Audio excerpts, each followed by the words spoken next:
All right. Uncle Google tells me that it's 7:30 this morning, so we will begin with roll call. Representative Crago, Here. Representative Chestick, Here. Representative Harrelson, Here. Representative Jennings, Representative Nemec, Here.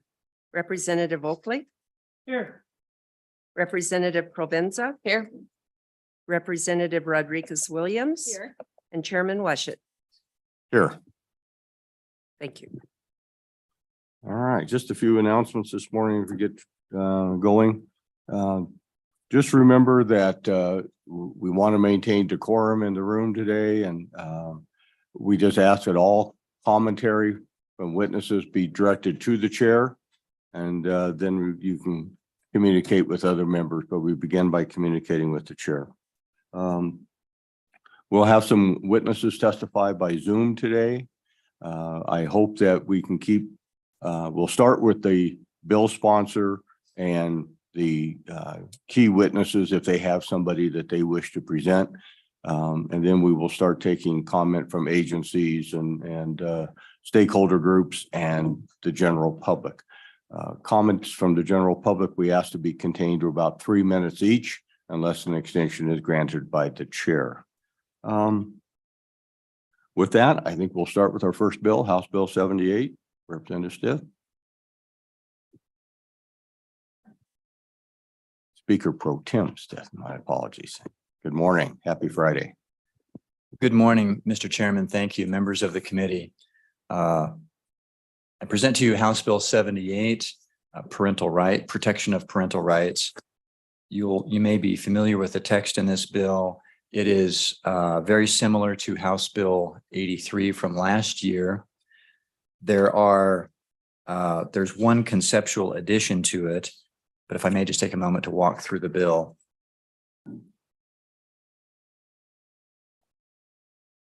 The parental rights statute that was passed in 2017, which I believe was a bill sponsored by Representative Jennings, was enacted in 2017.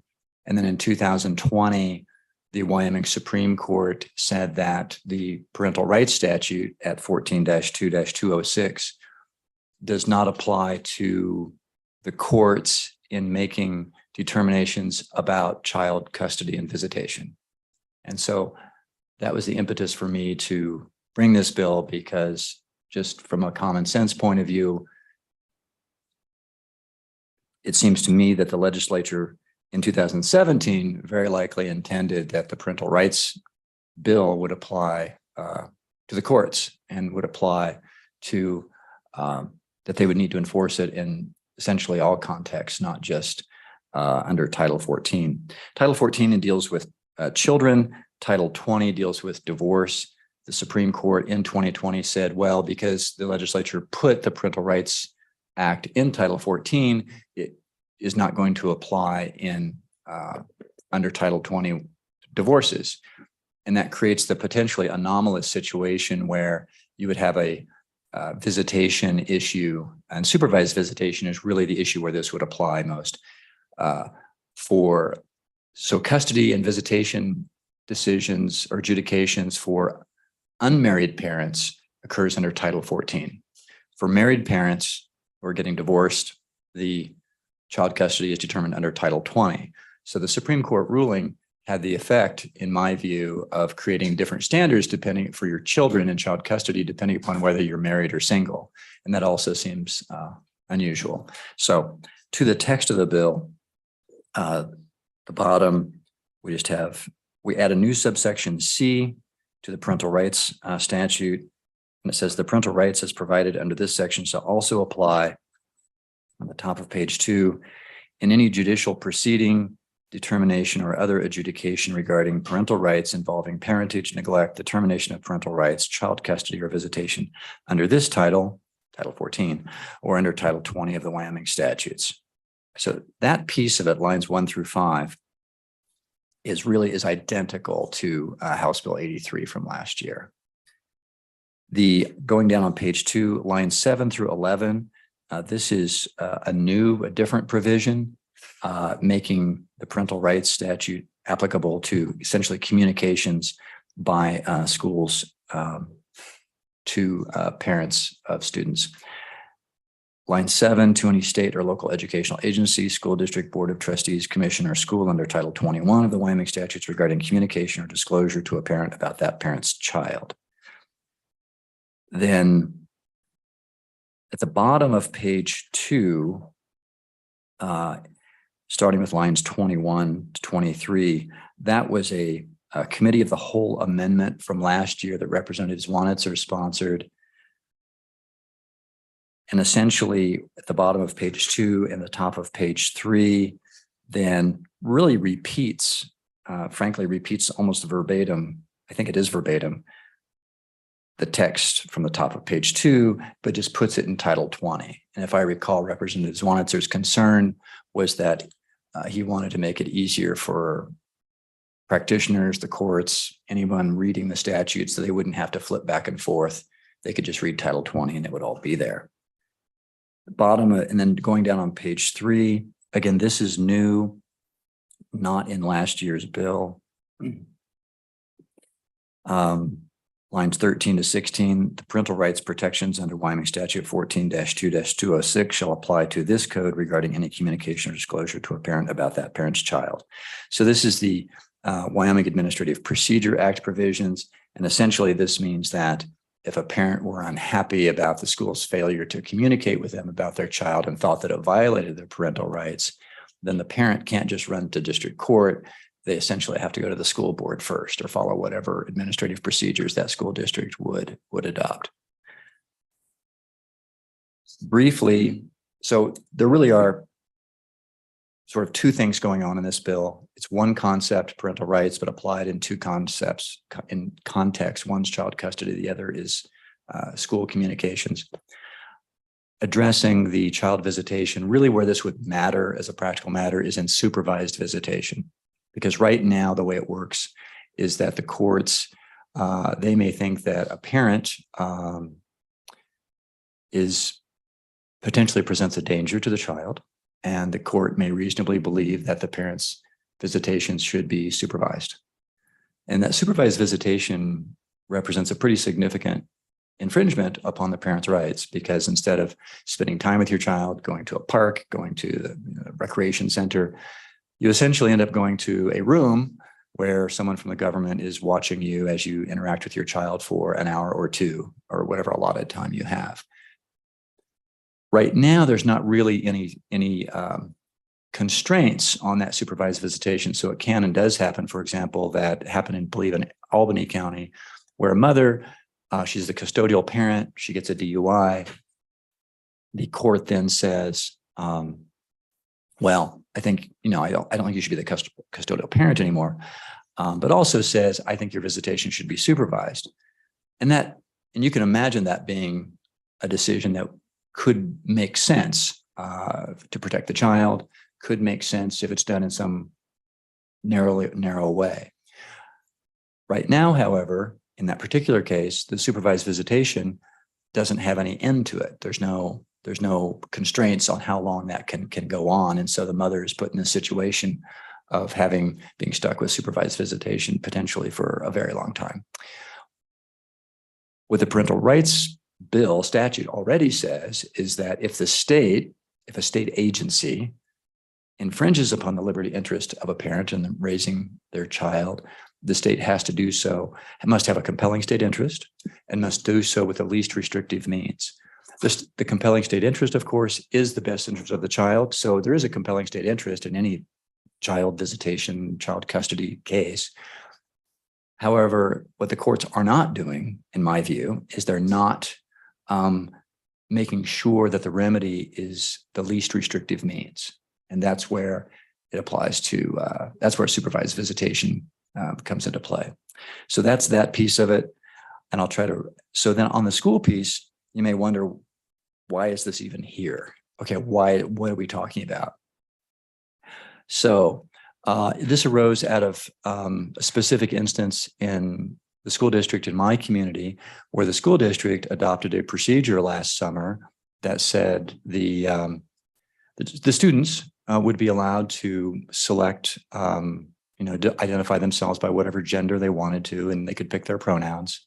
And then the second part of the policy said that the teachers, once the child picked their preferred pronoun and chosen name, that the teachers were instructed not to tell the parents about that. And it's that piece of not communicating to the parents something that could be important to the parent that seems to, well, be wrong, rather than trying to police all of the communications and micromanage communications between the school district and a parent. What this would do is it says that if a school decides to and makes the decision to not tell a parent about something important about their child, then the school district needs to have a compelling state interest and make sure that it's done in the least restrictive way. You can imagine scenarios, I think, where it would be legitimate for the school district to not tell the parent about something significant. So, for example, perhaps if the parent were the perpetrator committing a crime against the child, right, and the child reports it, well, might make sense for the school district to call law enforcement before calling the parent, et cetera. So you can imagine certain circumstances where it might be appropriate. But generally speaking, it seems to me that if something important is going on with your child, then the school district should have some obligation to acknowledge your parental liberty interest and not infringe that interest by not telling you what's going on. Okay, you might wonder, well, why isn't it just more generally, hey, this applies to schools, period? And this piece here on page 2 about communication is limited to communications because I did not want to necessarily interfere with a judge-made doctrine, which I believe is called in loco parentis, which says that to some extent, when your child goes to school, the school district does have responsibilities to take care of your child while the child is in their care. So to some extent, the school in a limited scope is acting like the parent. They have to make sure the child is not in danger, et cetera. So that's perhaps a more lengthy explanation than perhaps you wanted, Mr. Chairman, but I would stand for questions. Committee, any questions for Representative Chesney? Thank you, Representative Stith, for bringing this to our attention. So do I understand that under the amendment on page 3, lines 13 to 16, the example you gave, the student chooses pronouns that the child feels are appropriate to themselves. The school now has to disclose that choice to the parent under your amendment, correct? Does the parent then have, under the other provisions of the Parental Rights Act, the ability to overrule that decision and tell the school, no, you may not call my child by whatever their preferred pronouns are? Representative Stith. Mr. Chairman, Representative Chestek, great question. I don't think this directly addresses that situation. You can imagine a situation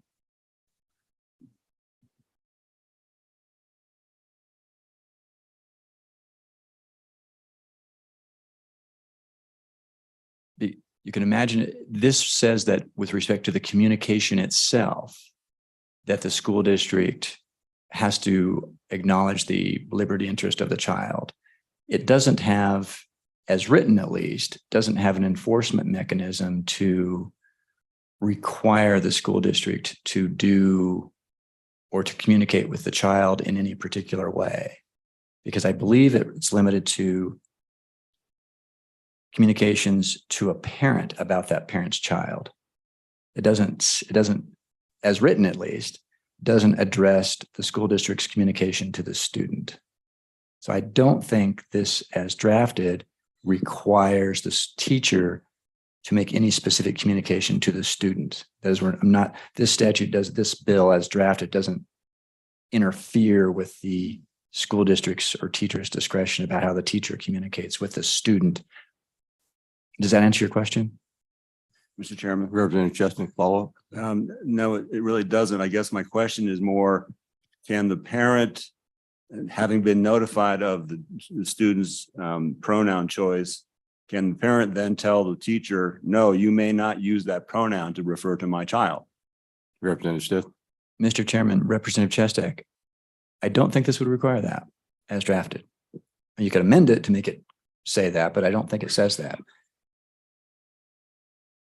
Because I believe it's limited to communications from the school district or teacher, whoever, the educational institution, to the parent Representative as Craig. drafted. Thank you, Mr. Chairman. Representative Stith. So have you had any discussions with the school districts about this, about the, really, which is the new language within the bill from last year? Representative Stiff. Mr. Chairman, Representative Crago, I have had discussions with the school district about its procedure, but I have not consulted with the school's district's council about this particular bill draft. Representative Craig, follow up. Yes, Mr. Chairman, thank you.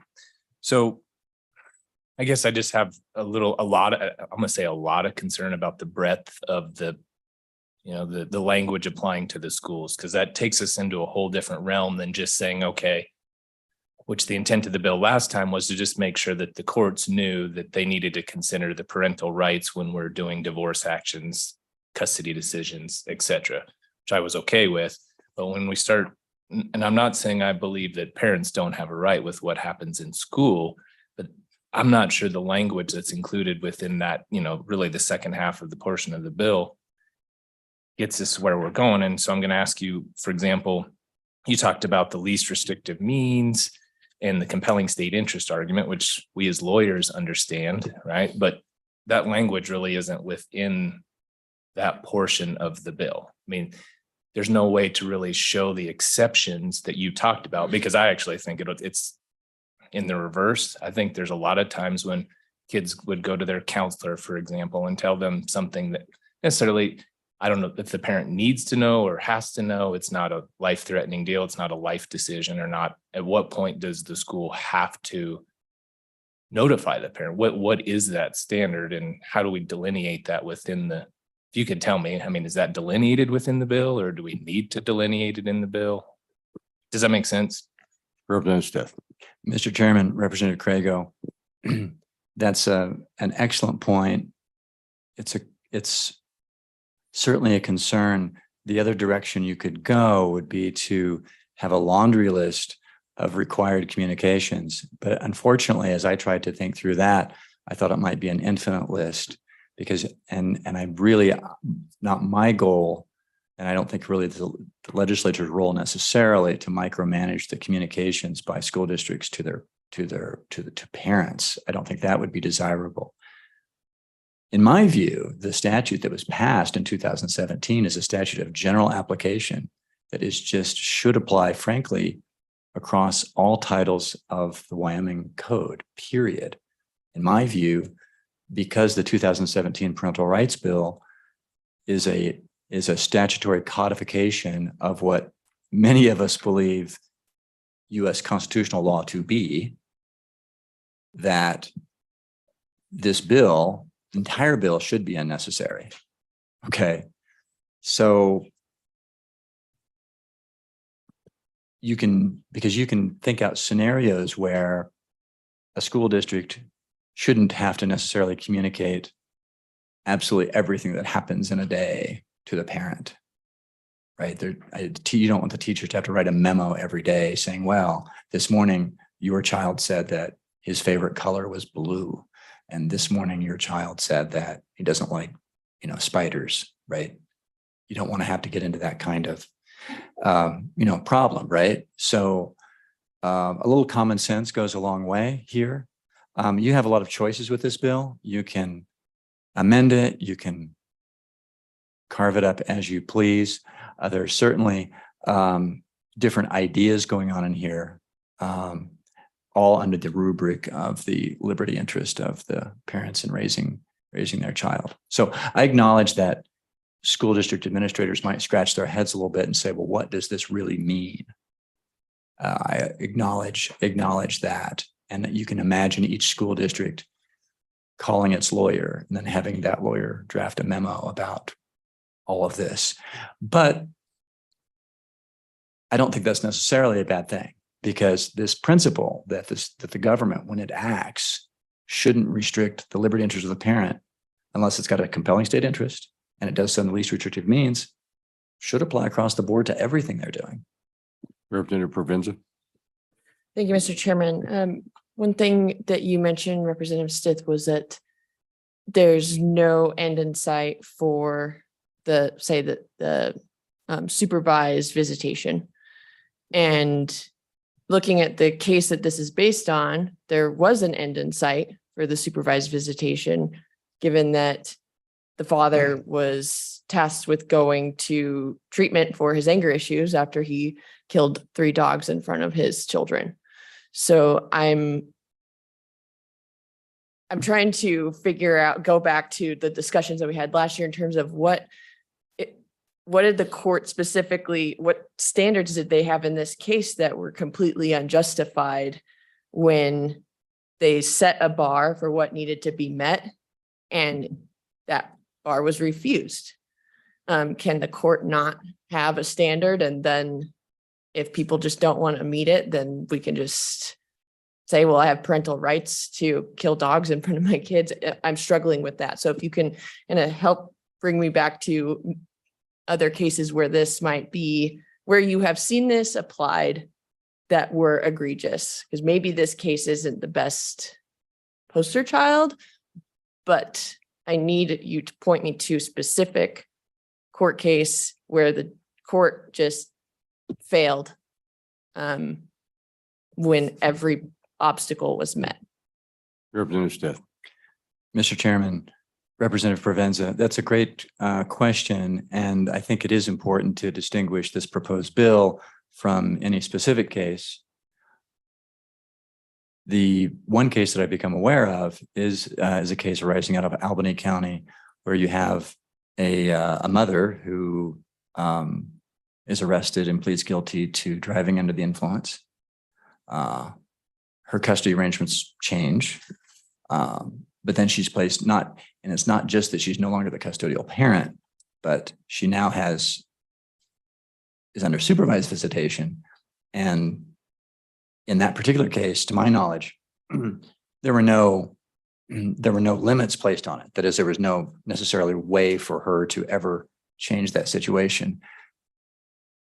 And the point, I think, is not that this bill is not intended to dictate the outcome in any particular case.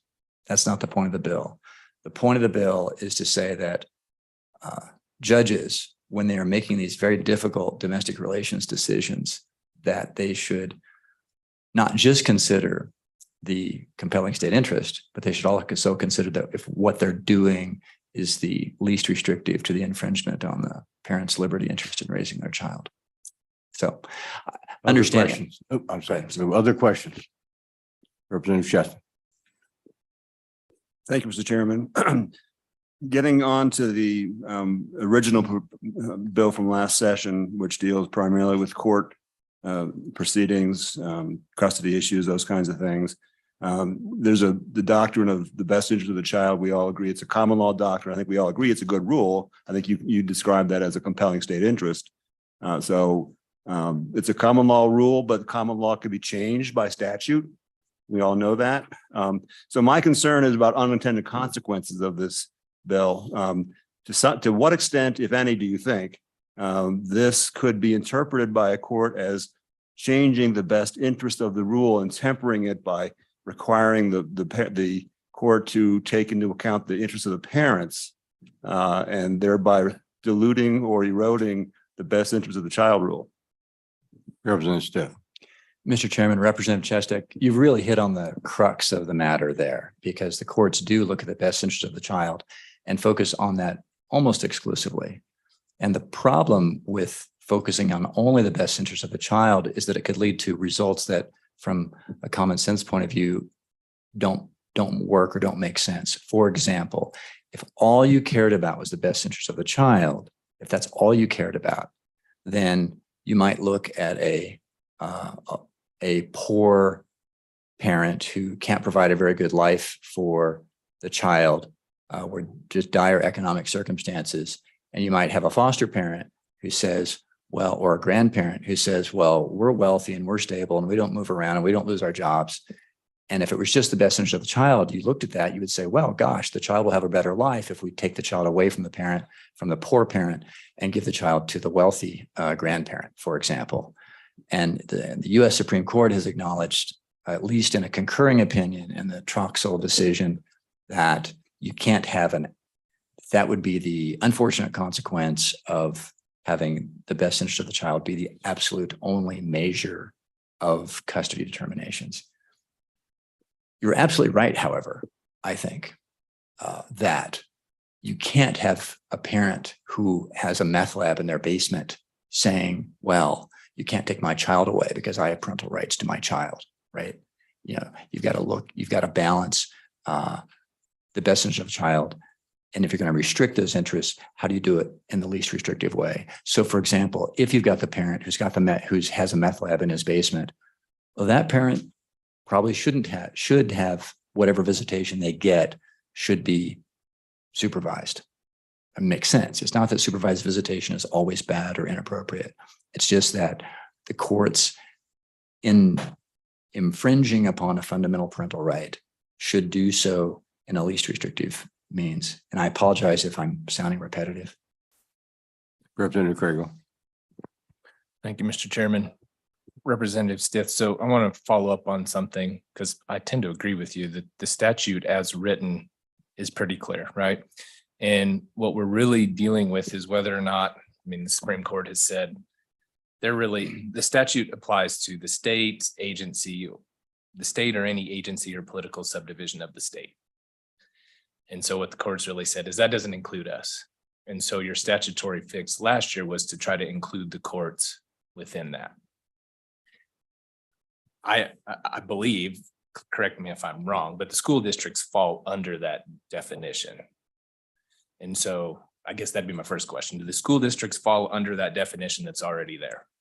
Representative Stith, in 14.2.206, are school districts included? Mr. Chairman, Representative Craigo.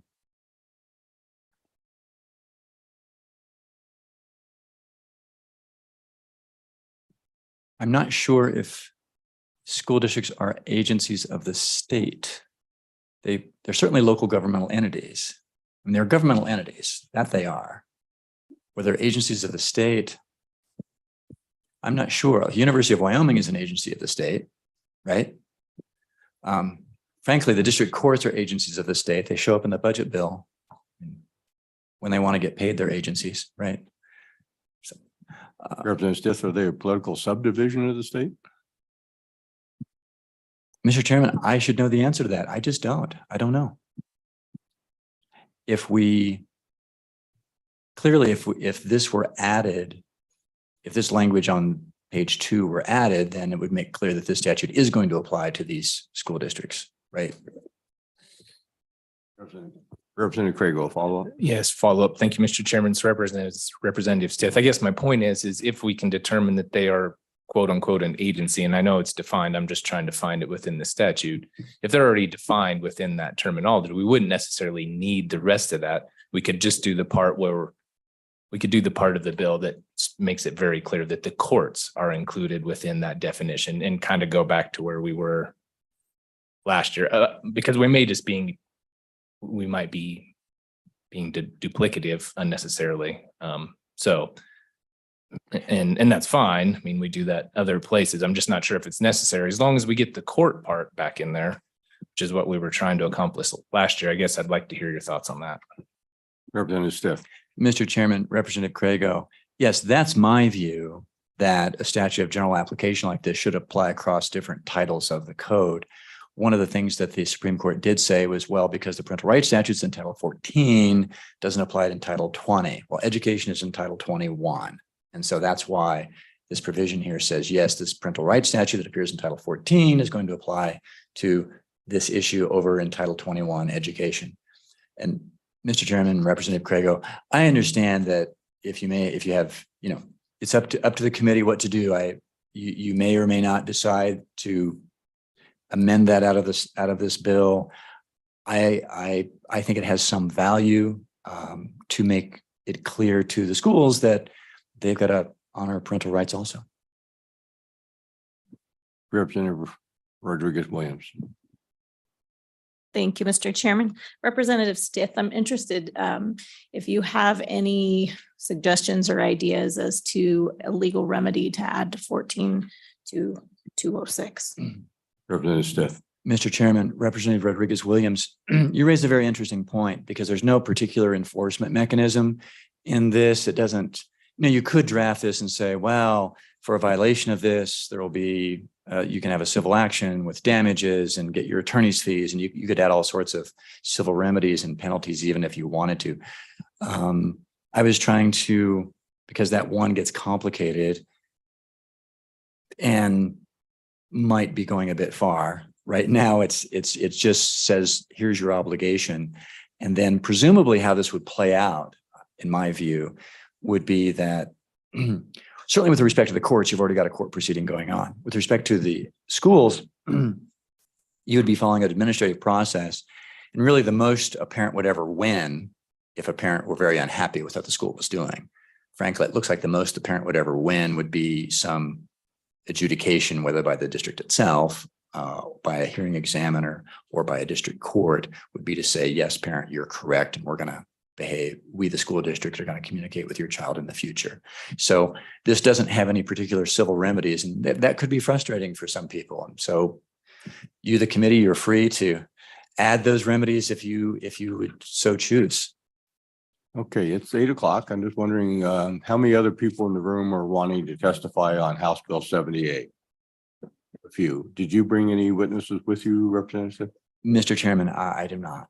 Any legislators in the room wishing to testify?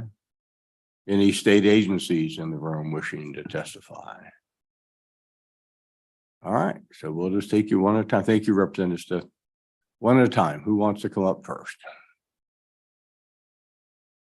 Trial lawyers back there? Huh?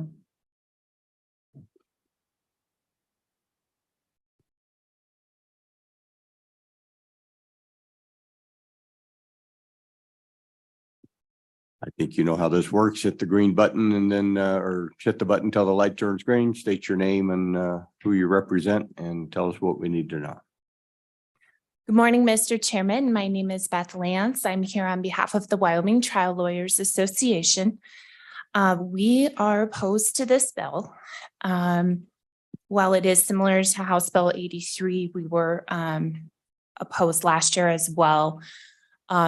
First of all, I would just say we've had several family law attorneys that are members of our agency go through this bill, and all of them are opposed.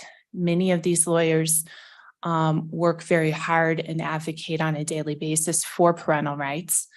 And that is on the cornerstone of their practice.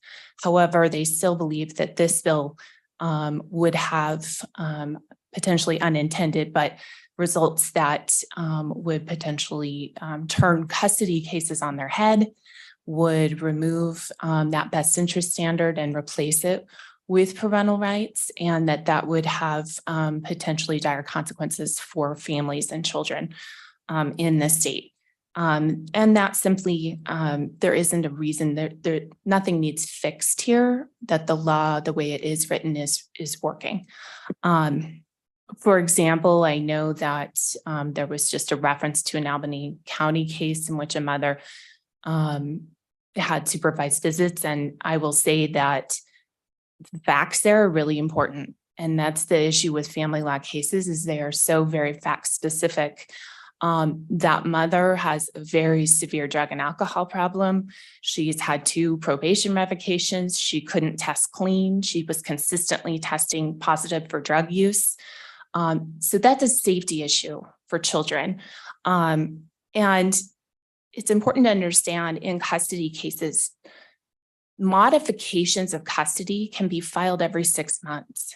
If there is a reason If you can bring that there has been a material change and there's a reason for that custody to change, that can be brought.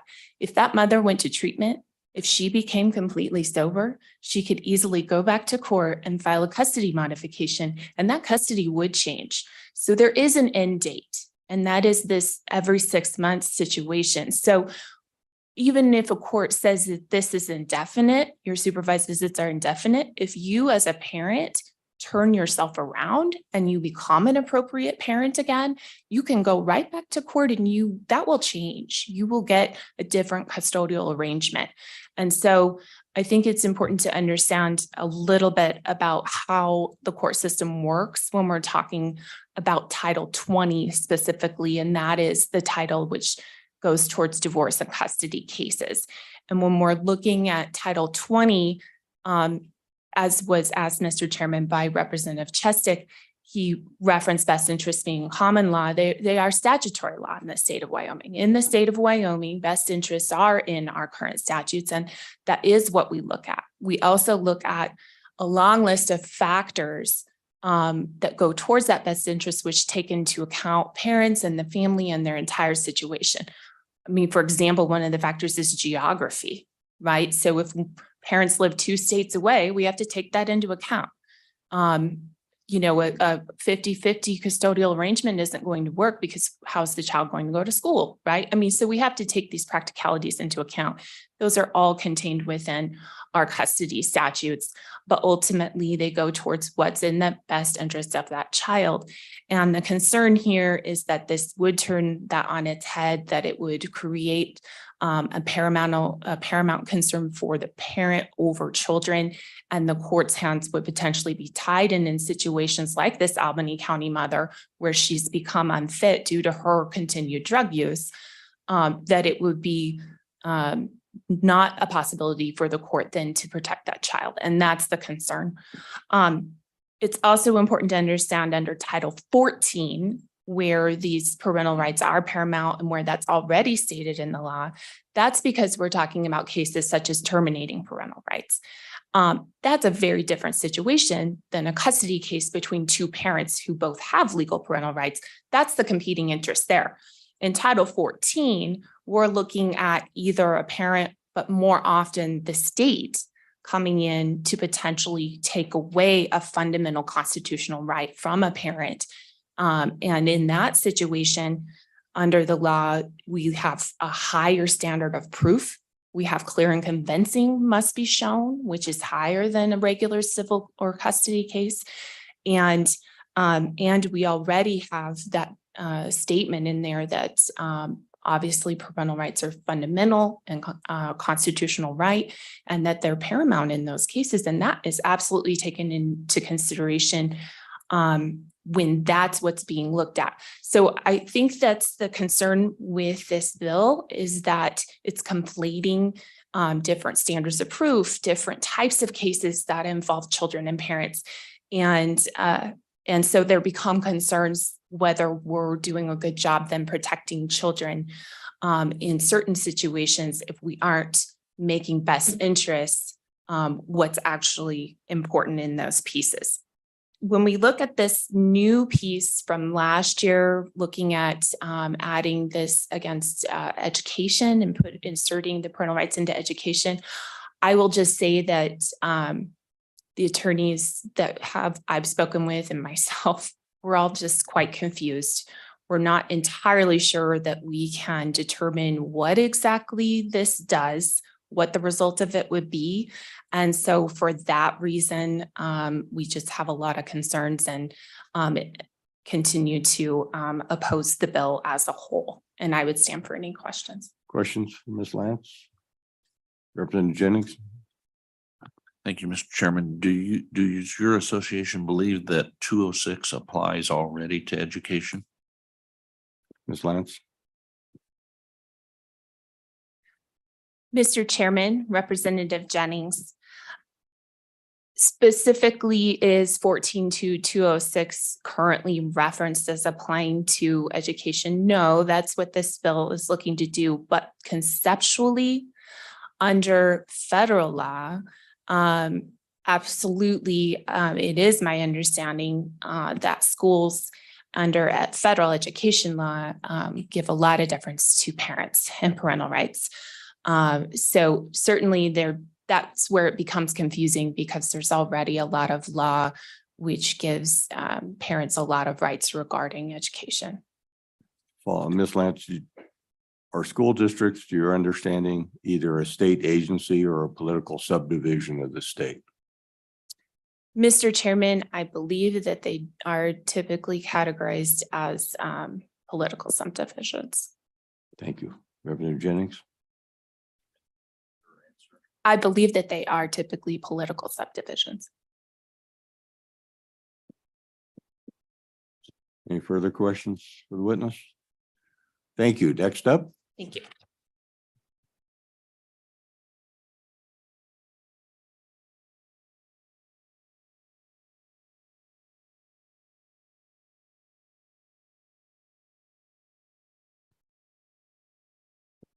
Good morning, Mr. Chair. Good morning. Please hit your button, go to a green light, tell us your name, who you represent, and what we need to hear.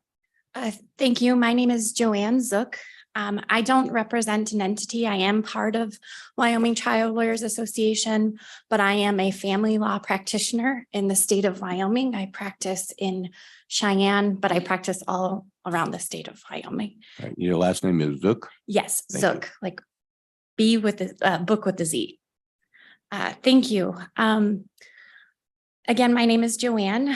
I am a family law practitioner. I practice primarily family law in both Title 20 and Title 14. I have a contract with the state of Wyoming where I represent parents in abuse and neglect cases. And that is the Title 20 and Title 14 are two completely separate statutes that I practice every single day. What I want this committee to understand is in Title 14 in particular, we are dealing with a state entity coming in and saying or trying to take away a child from a very abusive situation. My clients that I represent in those cases often have substance abuse disorders, often have mental health disorders, and or have committed acts of abuse against their children. And still in those situations, the Constitution is paramount, and the Wyoming Supreme Court has made it very clear that certain measures have to be made to ensure that the parents' rights are protected first. There are two separate hearings in abuse and neglect cases before even termination is even spoken about. And at those hearings, they're evidentiary. And then the termination proceeding is evidentiary hearing where the standard of proof is clear and convincing evidence. It is a very high standard of proof. And then when we talk about Title 20, we have to recognize that the situation is between two parents and they're arguing what's in the best interest of the children because frankly, we're raising small adults and some situations, it just really isn't in their best interests. So I want that to be clear because I think Representative Chestek asked a question of Representative Stith, wherein the answer was, well, we could have parents who are poor and their rights could be taken away because of X, Y, Z. Well, that's not necessarily true. Two parents may have different economic situations, and still the parent who does not have more money could be the parent who is awarded primary custody because it's in that child's best interests. And then we could go down the path of child support, but we don't need to go down there. But I believe that there was some mixing up of situations because foster parents come into the play when children are taken into protective custody by the state, not just a random person coming in and saying that they're better suited to be a parent for a child. Anybody have questions for the witness? Thank you so much, Mrs. Zook. Appreciate you coming in. Oh, one more. Representative Jennings. Thank you, Mr. Chairman. So, do you believe that there might be a need for a legal remedy to the violations of that.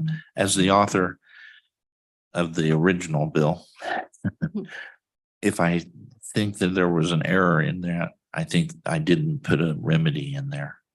Do you, as practicing in this area, see that there might be a need for a legal remedy at times when there's a violation? Thank Ms. you. Zook? Mr. Chairman, Representative Jennings, I do not believe that there is a remedy that is necessary right now. We have remedies in both Title 14 and in Title 20.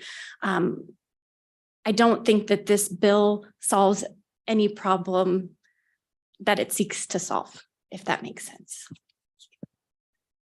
Follow-up. Yeah, follow. Could you just touch a little bit on what the legal remedies are that are in place right now might be for a violation? Ms. Zook?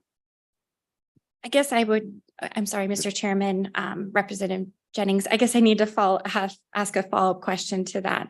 Could you give me a specific situation that there would be a remedy that is necessary? I guess I'm trying to figure out, and I guess I could go to the Johnson case because that's the case that we're here about. There are remedies in that case. Mr. Johnson was awarded supervised visitation with his children, and the court indicated that had he completed some anger management classes and counseling, that supervision could cease.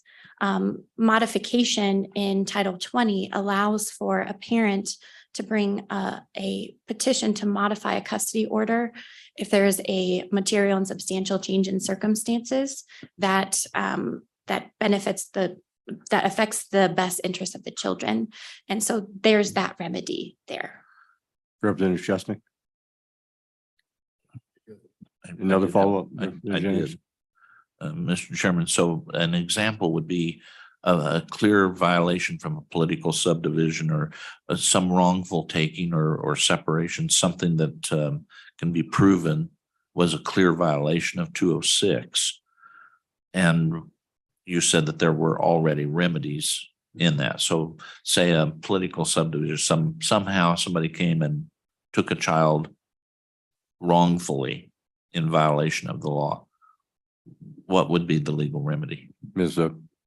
Thank you, Mr. Chairman and Representative Jennings. In Title 14, especially in, for example, the situation that you're talking about, if an entity took protective custody of a child wrongfully, there are specific requirements in the statutes that the courts must abide by. So for example, in that situation, a shelter care hearing must be held within 72 hours of the child being taken into protective custody.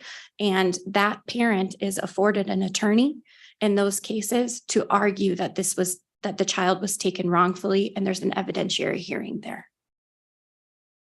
Representative Chesnick? Thank you, Mr. Chairman. Ms. Zook, thank you for coming here today. As somebody who practices in the area in both the Title 14 and Title 20, can you tell me if this bill were to be enacted, how would it change your practice, or does it change your practice? And if so, for the better or for the worse? Ms. Zook? Thank you, Mr. Chairman and Representative Chestick. Yes, I foresee this bill changing the practice completely. I foresee this bill indicating that a default in child custody cases or divorce cases would be that each parent should have shared custody. And yes, we are looking more towards that as being in the best interest of the children. However, it's not always in the best interest of the children. And I believe that if this statute was enacted as it were, either parent, either father or mother who may not have the abilities to parent in the most appropriate way, and the children it's not in their best interest to be with them one half of the time, would have incentive to simply always go to trial. There would be no mediation. There would be no need for a guardian ad litem, which a guardian ad litem is an attorney who's appointed to represent the best interest of the children. And they do an investigation into counselors, schools. They talk to a lot of people to ensure that their protecting their client. And I foresee that those important placements in our family law system would not be necessary because people would be far more likely to say, I'm not doing this, I'm going to trial, because you can't prove by clear and convincing evidence that I shouldn't have shared custody. Thank you. Thank you. Appreciate you being here and giving us your insight. Thank you. Representative, or Ms. Muir, you want to testify?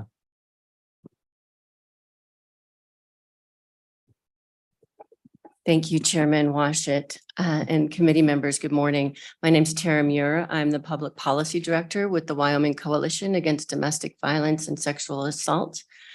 We rise to oppose this bill, but mostly because of the Title 20 being in there.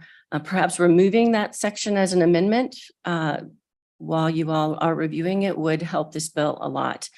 Because we echo that Title 20 is when parents go voluntarily to the court and ask for help in determining custody. It's not the heavy hand of government invading their lives. There is protection for parental rights in Title 20. And we're talking about these really difficult cases today, but the overwhelming majority of cases, parents agree, attorneys rubber stamp it, they go away. It's never perfect. But a lot of parents get along, and it's the difficult cases we're really talking about today in family law. And perhaps it's finally time to have an interim study on how best that our state courts can handle these really difficult cases. And these are cases where allegations of abuse are either against the parents or sexual abuse of the children. And too often research is showing, as we go into different states and look at these cases, if moms allege their sexual abuse of another child, 81% of those cases, she loses custody. There's a problem there. There's a bias there. I have a survivor who's waiting on Zoom that I'm hoping we could have her testify and give her story about how difficult these are. 2 quick points. The bringer of the bill talked about unmarried parents have to go to Title 14. They don't. They can use Title 20. Even though they're not married, they still voluntarily can go to court and say, hey, help us figure this out. And then the least restrictive means alternative, that's a great legal phrase. But it feels in these difficult cases, that means one parent is so mad they had some hoops to jump through before they got what they wanted. That's what that really means in these hard cases. Thank you, Ms. Mary. Any I'm happy to questions? take questions. Seeing none, thank you. We will try to get to witnesses on Zoom. Just a quick comment. We're coming up on 8:30, almost an hour into this bill. We have 2 additional bills to wrestle with. I don't want to shortchange this important topic, but if we can be concise, committee, in our questions as well as witnesses in our commentary, be very much appreciated. Thank you very much, Ms. Muir. Thank you. The one survivor does need to leave at 8:45 to take her child to school.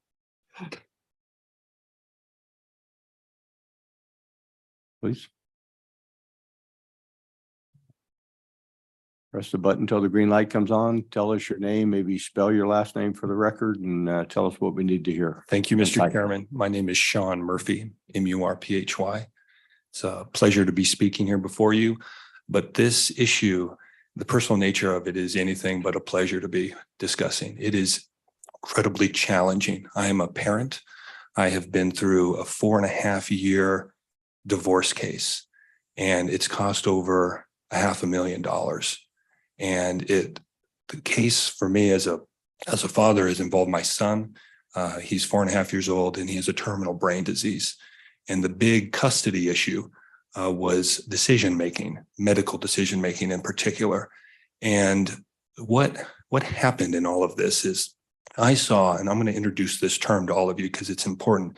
I saw the divorce industrial complex, and that typically arises out of attorneys that are divorce lawyers. They call themselves family law, but typically it's about conflict. And when there's conflict, attorneys make money. That's the reality here. I'm not an attorney, but I understand attorneys. My dad is a 40-year trial lawyer. He has won many cases in the Supreme Court. And I went to the Supreme Court with him, and they'll tell you there that many of the cases end in shared parenting.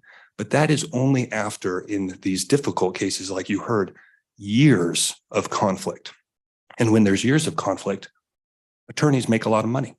And so that's why you hear groups that represent special interests for attorneys, oftentimes domestic violence groups, will come out and speak at these parenting rights issues because they have a stake in this.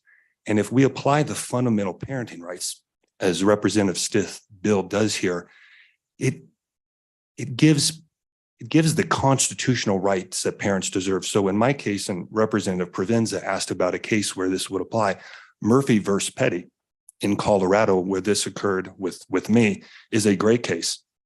That there was no abuse, but false allegations were made. I was told I was aggressive. I was told I was a narcissist. I've been called every name in the book to incite conflict. And it was done so attorneys could make money. I think that's wrongful. And I'm here today to represent myself as a parent, but also because of the nature of this and the moral standing to have a fundamental right, because mine was taken from me to have a say in my terminally ill child's life. I'm a hospice volunteer. I have a background in palliative care, and I was removed from that decision-making process. So life and death decisions for him, I have no legal standing. And this bill and the nature of it, it gives parents like me an argument effectively to the courts to say, we have a fundamental right, whether it's to have visitation or it's to be a part of decision-making, that I have seen the divorce industrial complex meticulously removed from me as a parent. So I think it's important you understand why different stakeholders are here testifying on this, but I am the parent. I'm the parent that has lived this for 4.5 years, and I'm still standing against all odds. I had FaceTime with my son. I see him 3 weekends out of every 5. He lives in Buena Vista, Colorado. I have to travel to Denver to see him. And at 7:45, I have FaceTime with him. And that's why I stepped out. And that's the reality of my situation. But it's made me very keen on this issue and representing parenting rights. And it's why I'm here today. Thank you, Mr. Murphy, for being here. Any questions for Mr. Murphy? Representative Oakley. Thank you, Mr. Chair.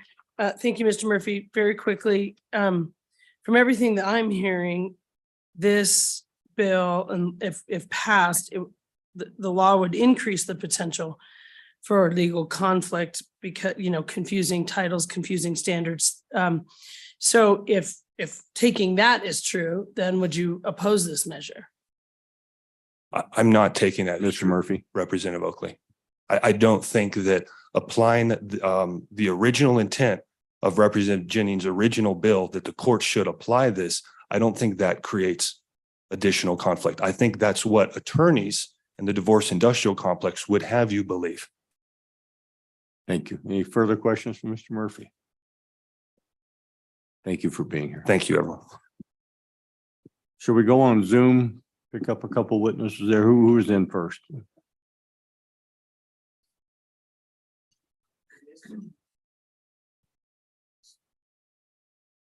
Okay, say the last name again, loud. Thomas. All right, let's bring in Ms. Thomas.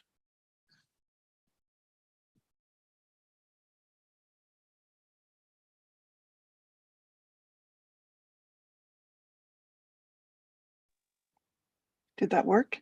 Can you hear me okay? We can hear you. Please tell us your name and who you represent, and briefly tell us what we need to hear. Ruth Thomas. I represent myself. I am against this this bill. So I'll just go in with what I wrote today to tell you guys because I get nervous. So I'm a mother and a survivor. I'm talking with you today over Zoom, not by choice, but because I can't risk missing any time with my daughter, or her father will take away the little time he has allowed us to have. I have to ask you, when you hear that, what do you assume? Maybe you think, oh, wow, why is this father in charge of telling her how much time she gets with her child? Did she do something bad? drugs, maybe jail. Moms usually get custody unless they do something really bad, right? I get this every time I meet a new mom of a child my daughter wants to have a play date with. I have to explain that it has to be on my weekend because I don't have my daughter during the week. I get the question, so how did this happen? So I'm here to share with you the Cliff Notes version of my story to pass on information I wish I knew before filing for divorce. But most of all, I hope to find people that are wanting to help create change so that less children have to live in the hell my daughter and I do daily. Before I met my ex, I had a great job, a great apartment, and a great support group. My dream was to have a family, be a mother and a wife, and work together to create a loving home. I was 29 when I met him. After 5 months of chatting over the phone and text, I thought that I'd won the lottery. He was kind, he cleaned, made bread, learned to cook plant-based meals for me. He had what I would consider red flags now, but at the time I thought he was just quirky. But time would tell that he had bigger issues that he hid till we started trying for a family. He couldn't hide them anymore. And completely changed the moment my daughter was born. He completely shut off from us, didn't try to bond with our daughter at all, and started gaslighting me even more than he had before. You see, he is also my abuser. I didn't realize how much emotional and sexual abuse I actually went through till I started counseling to help with the trauma of what I witnessed on the morning of August 2015. When I walked into my 3-year-old daughter's room to find my ex lying on his back in her bed, having her play mermaids, finding shells and jumping on his erect penis. After undressing them both down to their underwear, I yelled at him and pulled him to get out of the bed and then pushed him out of the room into the kitchen. I demanded that he tell me what he was doing with an erection in our daughter's bed, and that it was inexcusable. As I spoke, he was adjusting his erection under his boxers and answered by insisting, "It's not a big deal. I didn't hurt her." "She's not hurt. I don't know what you're so mad about." I immediately made plans to keep my daughter safe. I couldn't stay knowing that he thought what he did was okay. I was so scared if I told him I was leaving, I didn't know what he would do. He had such a bad temper. I had to plan carefully. I had nowhere to go. I never left them alone after that moment. My daughter started telling me things like she didn't like it when Papa was mean to her and woke her up at night. So I stopped sleeping at night and bought a video monitor. They were never alone together after that. It would be 5 months of me only sleeping when my daughter went to preschool or dance. When I finally could leave, I packed up the necessities and left to my parents' house in Utah before he came home from work. I filed for divorce in Wyoming, stating the reason, as I deemed my ex to be unsafe around our daughter due to sexual abuse I walked in on. During the next 6 years, and currently being part of family law custody courts, I have learned that the judicial system does not care about children. The 81% of women that file for divorce stating there was sexual abuse towards the children, we lose custody. 73% of women that file stating they were abused by their husbands lose custody of their kids. I lost custody of my daughter. How could this possibly happen, you wonder? You may think that judges weigh all the evidence in court cases and make the best decisions for their children. The scary reality is, in our society today, this just isn't so.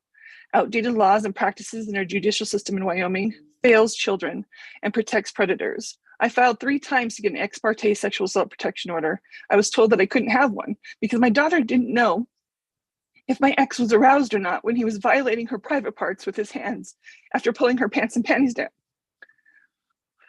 Sorry. The judge said it was considered ill-advised corporal punishment.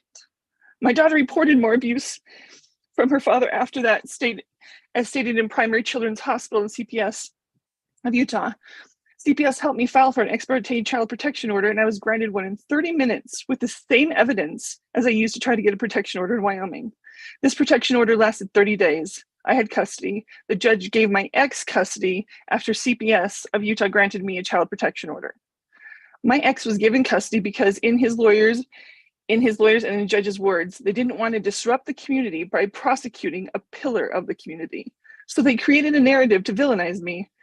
They said I took my daughter to 8 different counselors and tried to convince them to say what I wanted them to. When my lawyer asked for a list of names and affidavits from these counselors, the judge said he didn't need the evidence. The judge was allowed to throw out all of our evidence and then froze the evidence so it could not be used in an appeal. I then heard the phrase that haunts me daily: parental alienation. The theory is a parent could alienate a child from another parent. In family courts think that this is an easy answer. It is an easy way to explain away the horrible cases they don't want to have to deal with, because if they think abuse happened or not, they have to deal with evidence. They have to deal with the trauma. They have to take a stand whether or not it happened. They would have to look at the laws or lack of laws and protection orders to keep children safe. It has been debunked and laughed at in other contexts, but in family court, it is the reigning paradigm. There are patterns to PA cases, financial incentives for lawyers, and the abusers they represent. The judge said plainly to me during their first court date, it would be easier if you would stop trying to ruin this man's life. This is going to be very expensive. To date, my lawyers have made $75,000. It decreases the judge's workload and perpetuates the judge doesn't have to listen to experts from both sides and weigh actual evidence, that he can just rule how he feels according to the relationship he has with the lawyers. I understand why people in all places of responsibility don't want to do anything, or maybe are too scared to dive into this black hole of individual horrors. But how can society grow and progress in a world where the people in charge of securing the safety of our children are not focused on the children? Why isn't creating a mentally, emotionally, and physically safe world our number one goal? I know that I'm not the only parent or mother who is disgusted with Wyoming's way of dealing with childhood abuse. The judges rule without training on ACEs, adverse childhood events and experiences. Untreated trauma in children causes life-altering and lifelong debilitating issues. The studies show that children exposed to 6 or more adverse childhood experiences will shorten their lives by 20 years and increasing their chances of addiction, health issues, mental health issues, and the lists go on. The adverse childhood effects could be passed on to their children as our parents passed their adverse childhood experiences on to us. My life is a living hell. I have to see my abuser every day and see how he continues to emotionally abuse our daughter every day. He tries to make her lives harder every day. He uses financial abuse, mental and emotional abuse to purposely make life harder every day. I'm trying to create change, bring awareness, create community with other moms like me and supporters that are willing to fight, to show up for our kids. I know this bill is going to make things worse because in the context, you may give me and my daughter's abuser even more power. We need courts to slow down when allegations are made. We need to take the time to get to the bottom of them, not dismiss them on technicalities. Tara Muir with the coalition and I have talked a lot about other remedies out there. The Safe Child Act by Barry Goldstein, Caden's Law. It's in the recent reauthorization of the Violence Against Women's Act. And I know that Tara will talk about many new model family codes on violence. We need real custody reform. It is essential and necessary so that adverse childhood experiences are understood and become the norm to protect our children. Thank you so much for your time. I'm happy, but scared to take your questions. Ms. Thomas, thank you for that, what had to be painful testimony. I think it's valuable for the committee to hear what you had to say. Committee, any questions for Ms. Thomas? Thank you again. Anyone else in the room wishing to testify on House Bill 78? Any place else on Zoom? Ms. Spencer, Farrah Spencer, please bring Farrah Spencer into the conversation.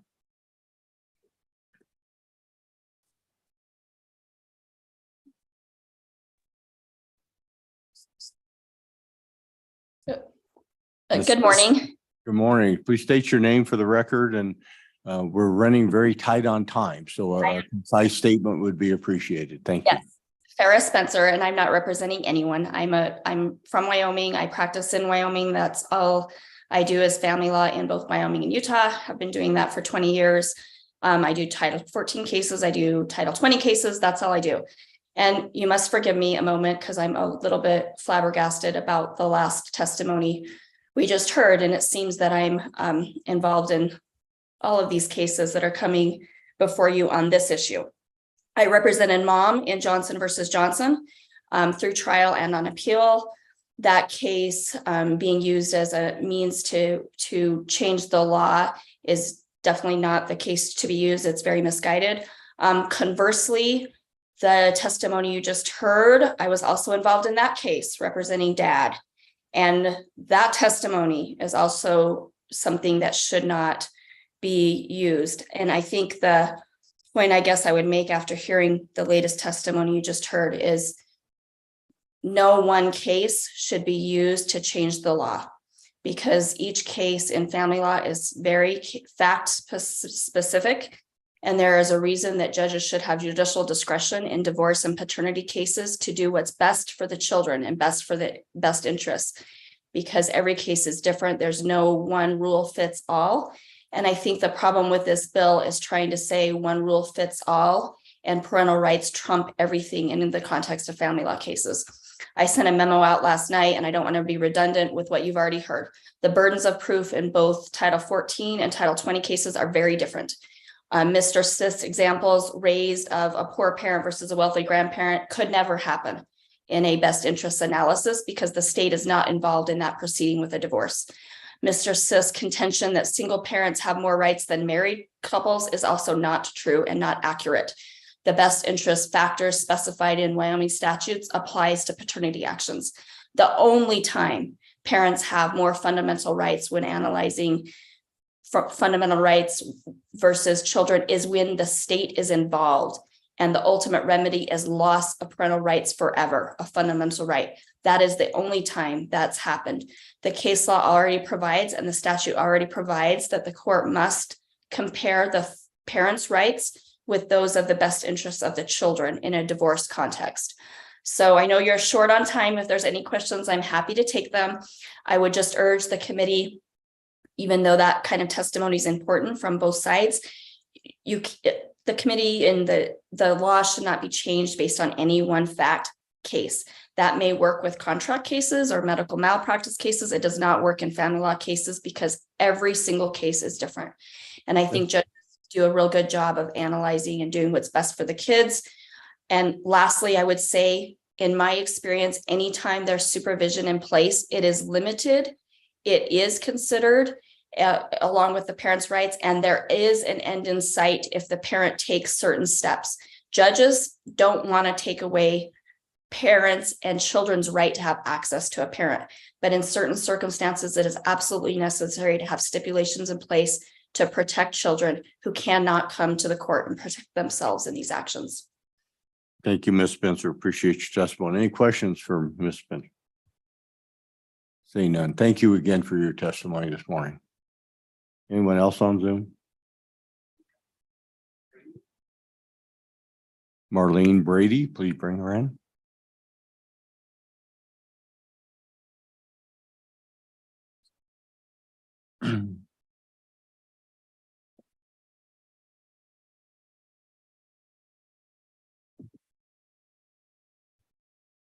Can you hear me all right? I can. Please state your name for the record. Welcome this morning, and we're a little tight on time, so a concise statement would be appreciated. Sure.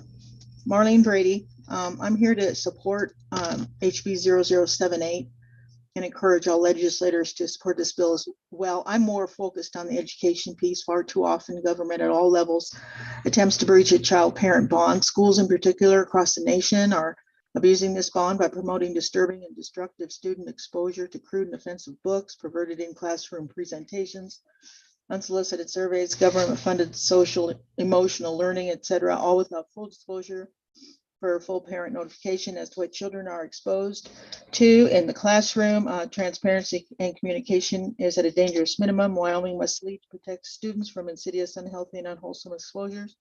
Parents must be closely involved in all aspects of their child's education. I'm not saying all of the above activities are going on across our state, but I am saying that parents must be proactive and involved to monitor all activities so that students are protected from any nefarious exposures.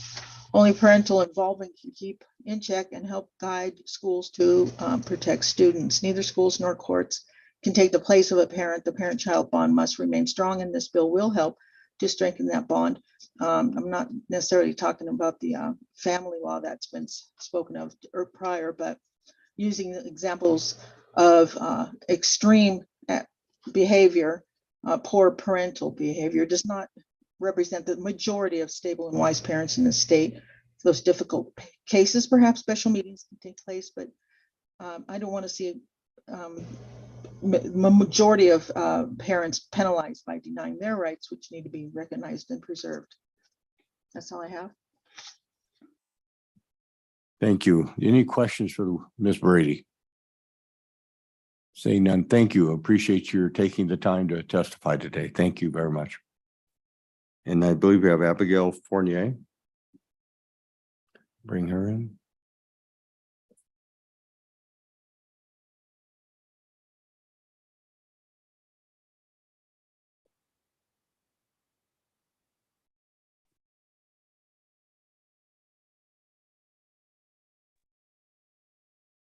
Good morning, Chairman and Committee. Please state your name for the record, and we are running a little tight on time, so please be concise in your statement. Thank you, Chairman. My name is Abigail Fournier. I am a family law practitioner. I practice in primarily Cheyenne and Laramie, although my firm also practices throughout the state. I would say 100% of my practice is family law, primarily under Title 14, Title 20, Title 3, and about 50% of that is guardian ad litem work, wherein I represent the best interests of the children. Ms. Zook, Ms. Spencer, Ms. Lance have very well voiced the opinions that all family law practitioners have, which is that this bill should not be passed. They stated their positions eloquently, and I'm a little outraged, frankly. I think that this bill puts into jeopardy the safety and security of children at the whims of parents. We need to trust our courts to follow the law. They consider the best interests of the children in making custody determinations. This law could and should apply to Title 14 if that's what the committee decides, because that's a case wherein parental rights are terminated. However, in custody disputes under Title 20, we're looking at weighing the interests of each parent and the child. And to put the interests of the parents above the children, I think would be detrimental to all of the children involved in custody disputes. I just wanted to clarify one thing that Ms. Lance testified to, which is that if a court enters a custody disposition that needs to be modified later on, Ms. Lance testified that that could be done within 6 months. And just for the court's or the committee's clarification, modification can be filed at any time if there is a material change in circumstances affecting the welfare of the children. So I listened to Mr. Murphy's testimony. I've never seen a case that cost even a quarter of that, and I've never heard of the divorce industrial complex. However, I think we're all here to protect the interests of parents as well as children, and this bill would put one above the other, which I think is a mistake. Thank you. Thank you, Ms. Fournier. Any questions for Ms. Fournier? Seeing none, we very much appreciate your testimony and participation this morning. Thank you. All right, I'm going to close public testimony, and we're committee, what's your preference?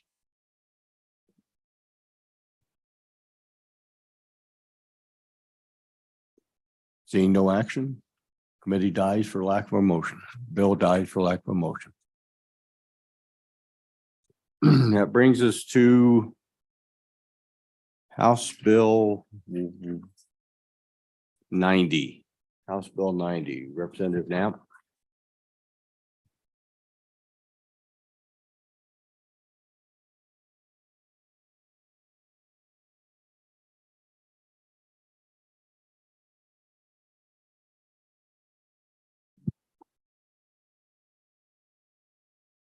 All right.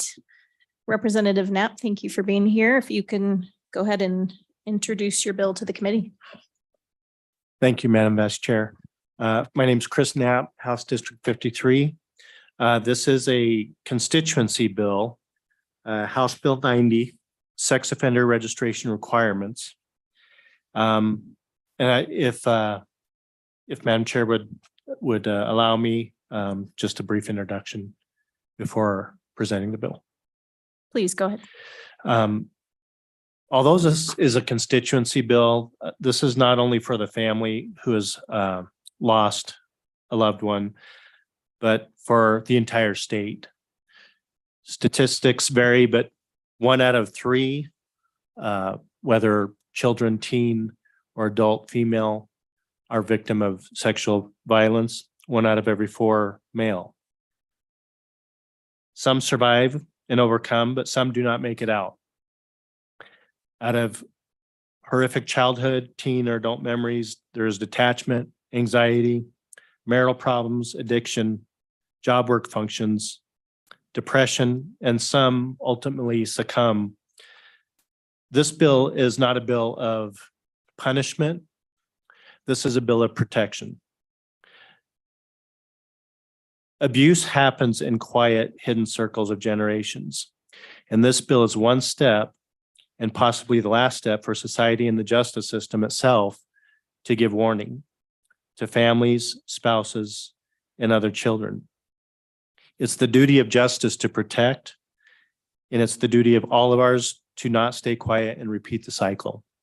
So with that, I would like to introduce the bill. This is an act relating to the criminal procedure prohibiting sex offenders from petitioning to be relieved from sex offender registration. And basically what it does is it takes the most violent of sexual assaults, as well as sexual assault with a minor or incest, and removes the ability to petition to be removed from the sex offender registration list. So if we look on page 2, it deals with statutes 62302, 62303, 62314, 62315, and 64402 to remove the 10-year registration option. And in line 19, II, it deals with sections 62314 and 62315 for the removal of the 25-year possible petition. And the statistics bear out, unfortunately, that sexual recidivism rates increase with the number of years. So after 5 years, the recidivism rates are 10 to 15%. After 10 years, that increases to 20%. And finally, after 20 years, that increases to 30 to 40%.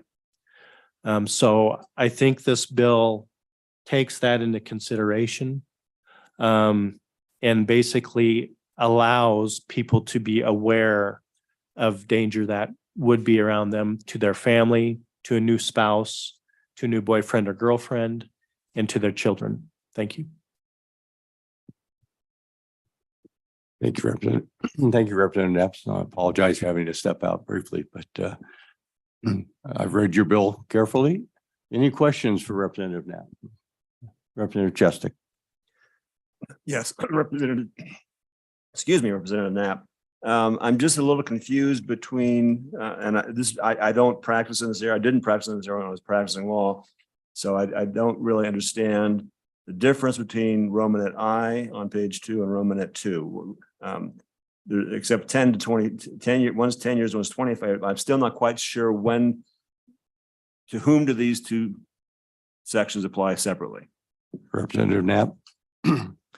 Mr. Chairman, Representative, I do not practice law. However, I believe that these statutes are tied with the 10-year, which would include on Romanet I, the first degree sexual assault, second degree sexual assault, minor in the first degree and minor in the second degree, as well as incest. And the 25-year only deals with minor in the first degree and minor in the second degree. Mr. Chairman. Representative Chestick. But 6-2-314 and 6-2-315 are also included in Romanet I. So why are those two sections included in both I and 2? 1 and 2. Representative Knapp. Mr. Chairman, Representative, for the sake of the bill, with the statistics that I looked at, those were the most recidivisms for those offenses with minors. It bears out that after a 20-year period or 25-year period, that the recidivism for crimes against minors does increase. Further questions, Representative Provenza? Thank you, Mr. Chairman. Representative Knapp, can you cite the research that you're discussing? I'm looking at a special report from the United States Department of Justice that clearly indicates that the recidivism rate of sex offenders, folks who have been sentenced for rape or sexual assault, goes down every consecutive year. Representative Knapp? Mr. Chairman, Representative Provenza, I can provide the committee with my reports. One of them is specific as to just one report. The other was a combination of 40 studies done and that was a Canadian report actually. But I will provide the committee with that information. Thank you. Further questions? Seeing none, do you have any witnesses with you this morning?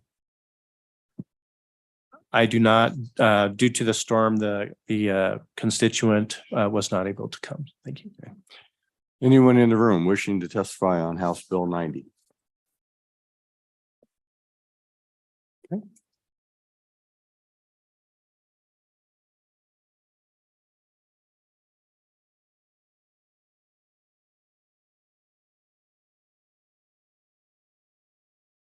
Good morning. Please state your name and who you represent for the record. Press the little button until the green light comes on.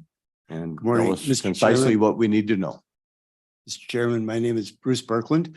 I am the director for the Wyoming Youth Service Association, which has crisis shelters, group homes, residential treatment. But today I'm speaking primarily as former director of one of those programs for 35 years. I was the director for Red Top Meadows Residential Treatment Center.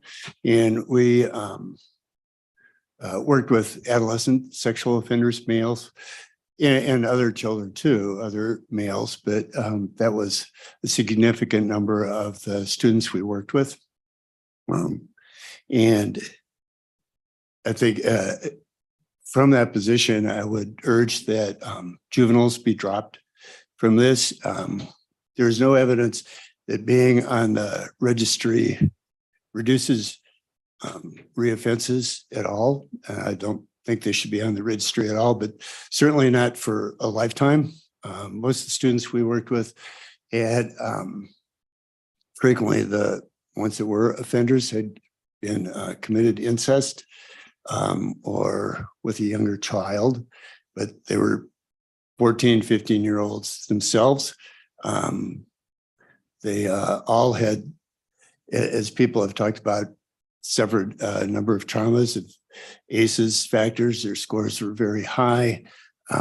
They were disconnected in general from public and from people in general. Our job in treatment is to reconnect them, to rebuild trust with people, to have connections to people, to care about people, which I think in general treatment is very successful at doing. And then they're sent out and are still on a registry that, even though whether it's confidential or not, at least in Wyoming and in small towns, everybody knows about, and the youth ends up just isolated and removed and disconnected again. And I think our experience was it just isolated them more and put them back in the position where they were before. And with that in mind, I would urge that, at least for the part that juveniles be dropped out of this bill. With that, I'd stand for any questions. Any questions for Mr. Berkland? Appreciate you being here this morning.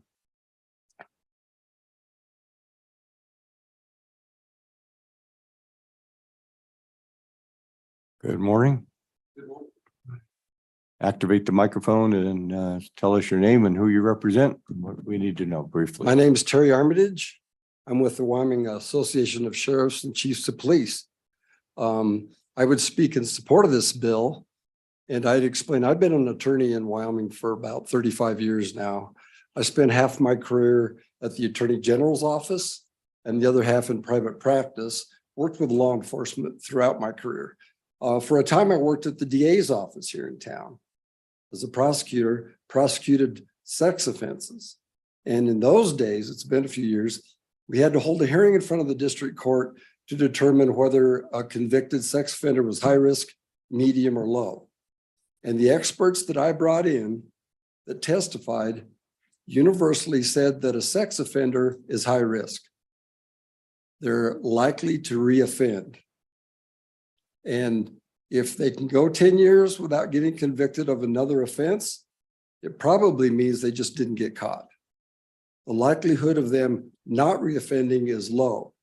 Some may go a long time, some may not go long at all. So we're in support of this bill because the registry helps the public understand where these folks are.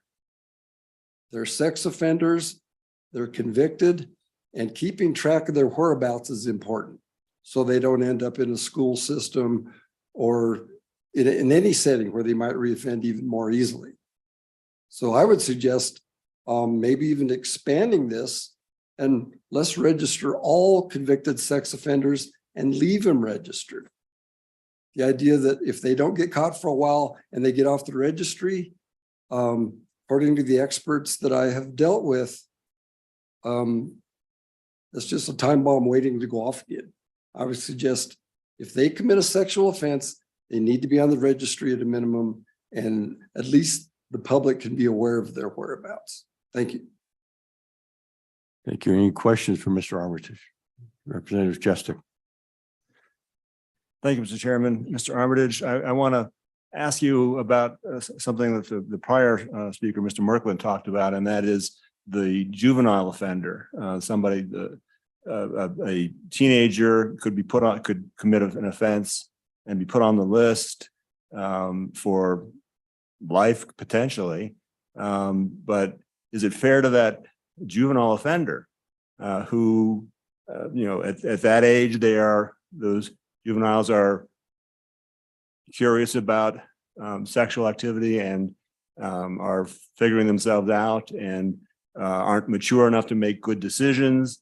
Is it really fair to put a juvenile offender on this list for life? Or would there be some amendment that would be acceptable to you that we could carve out juvenile offenders? Chairman Washit. Representative Mr. Armitage, please. Well, I would suggest if they're convicted as an adult of a felony of sexual offense, they stand with everybody else. They need to be on that registry. For the same reason, the analysis seems to indicate all sexual offenders are likely and high risk to reoffend, whether they're young to begin with or old to begin with, the risk is out there. So I would suggest one size fits all. They need to be on the registry. Further questions for Mr. Armitage? Seeing none. Just one quick question. Is there any concern among the sheriffs that if these registries continue to grow and grow and no one ever comes off, that at some point it becomes a workload issue for the sheriffs? Chairman Washington, I have not heard that concern. Any other witnesses in the room for House Bill 90? Appreciate your testimony.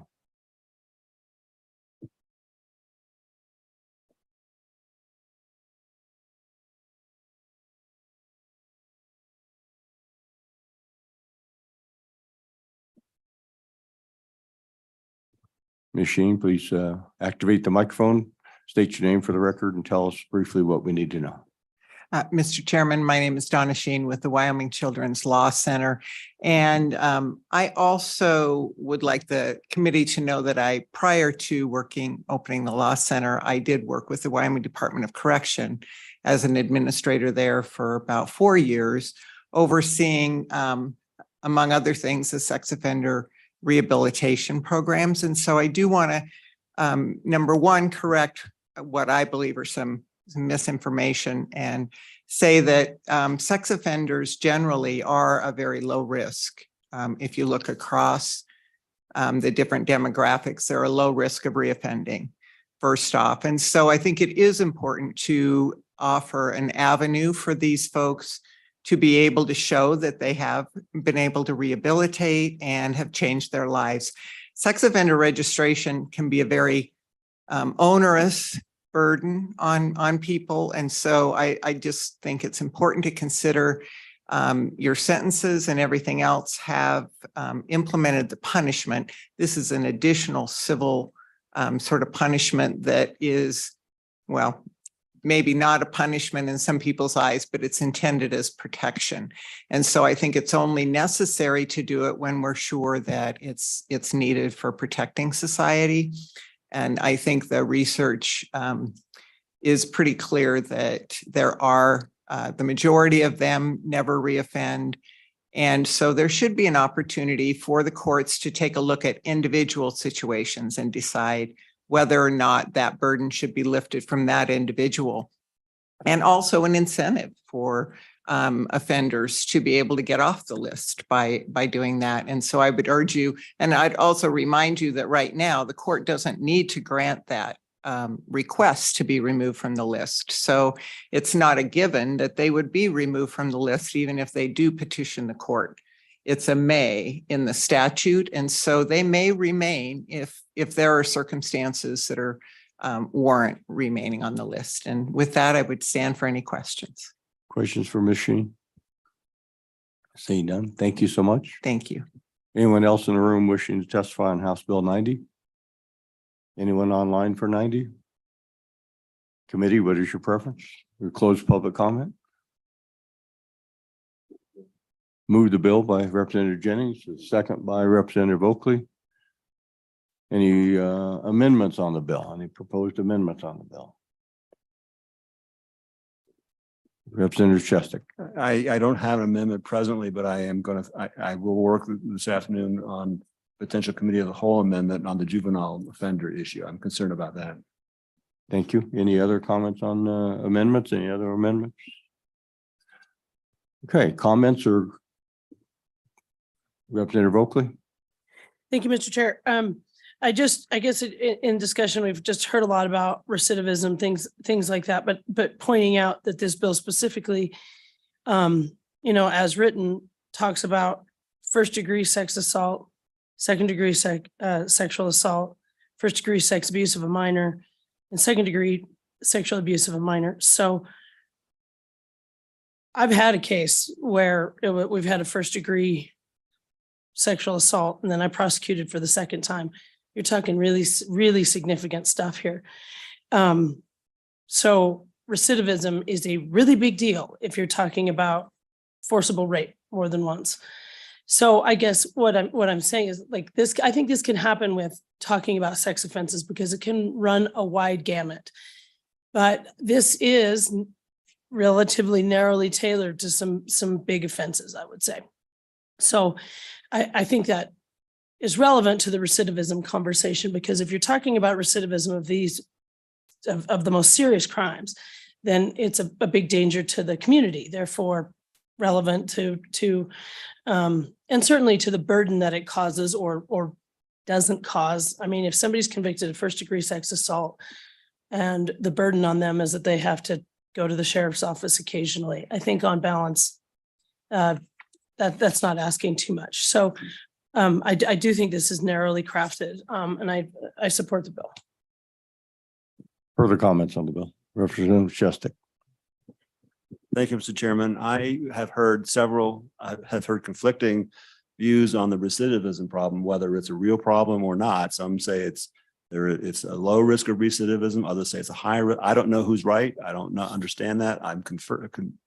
And I need to do some more research on that. But more importantly, I do not like one size fits all solutions.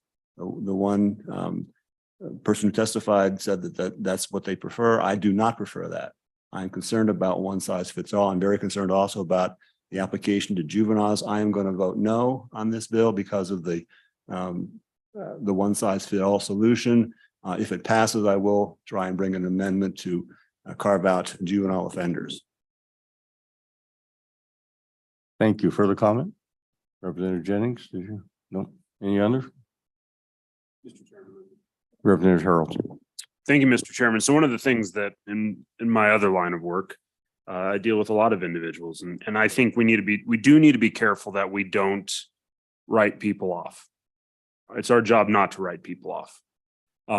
At the same time, it's also our job not to overlook issues. Obviously, there are consequences to actions, and that also has to be known. So I do believe that I do appreciate the narrow scope of the offense. aspect where this isn't all sexual offenders, which I agree. I mean, if we threw every sexual offender on this list and kept them there for the rest of their life, oh my goodness. I mean, I don't believe that's the proper approach. This here in some ways isn't one size fits all. This is the worst of the offenders we're addressing and saying, hey, you know what? They crossed that line. They had the lapse of judgment to cross that line, and there needs to be protection. So I can agree with that. I also think that ultimately we need to be very careful, because if we're not careful, we write people off, and that's a dangerous place to be as well. So I do appreciate kind of the narrow scope and what that does look like. Further comment? Representative Jennings? I wouldn't go into, but Mr. Chairman, so I view this as the narrow scope, and I think it's a very good idea for, I think, future victims. We need to protect these people from one of the worst crimes. So I'll be an aye. Question being called on House. We have a motion to move the bill. Okay, is there a second? Okay. A motion by, who made a motion by Jennings, second by Oakley for approving the bill. So we'll have roll call vote. Representative Cragel, Aye. Representative Chestick, No. Representative Harrelson, Representative Jennings, Representative Nemec, Representative Oakley, Representative Provenza, No. Representative Rodriguez Williams, Aye. and Chairman Washut. Aye. We have 7 ayes and 2 noes.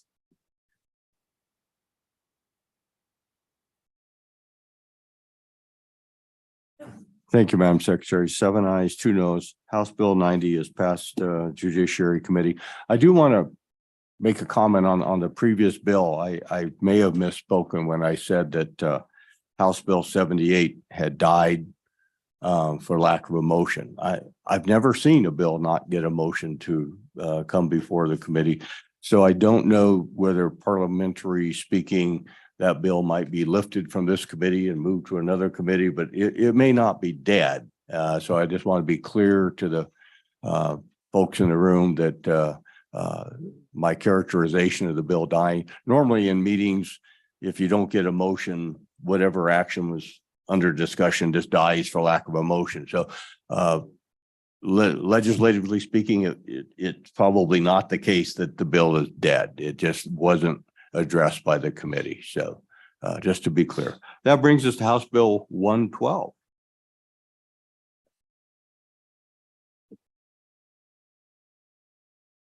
Representative Oakley.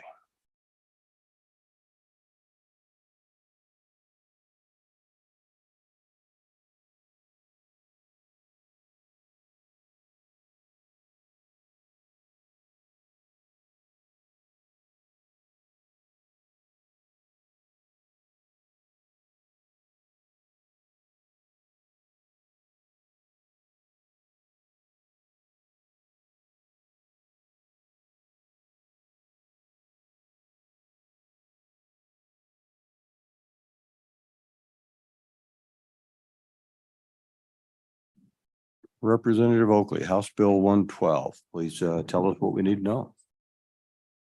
Thank you, Mr. Chairman. Esteemed members of the Judiciary Committee. I bring to you House Bill 112. It is indeed a good little bill, a very short and simple. And so just going to the bill, of course, what this does is create a felony offense for a 5th, that's right, 5, the 5th conviction of theft could be charged as a felony. So, and if you'll look at really page 2, it seems like there's a lot of words there for this, but what that's trying to do is, of course, like in Wyoming law now, we just have this one offense called theft. Previously, there have been a lot of different types: larceny, wrongful taking, wrongful disposing of property, livestock rustling. Thank you, LSO, for catching that one. And municipal, and then of course convictions under in other states that might be called something. So trying to catch all the different types of theft, if you will, that somebody might have been convicted of. So in looking at this and arriving at number 5, you know, I've been asked all sorts of things. You know, why wouldn't it be 3? Recognizing we are talking about property crimes.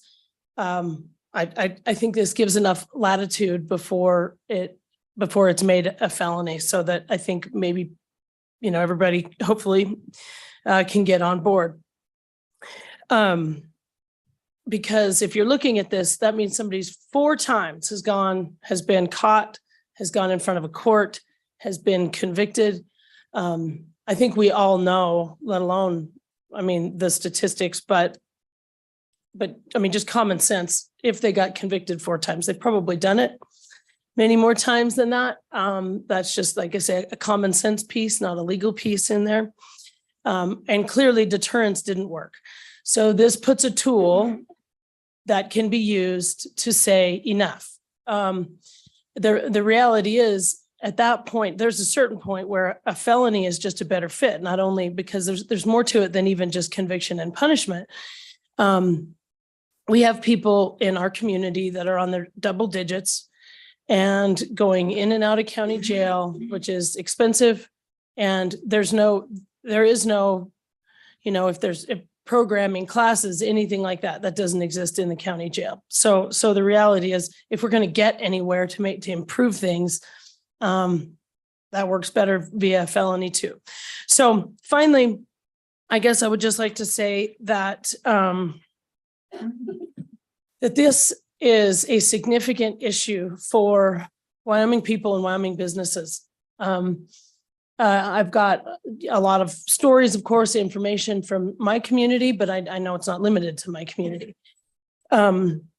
So I think I've talked to a couple of different representatives from Walmart.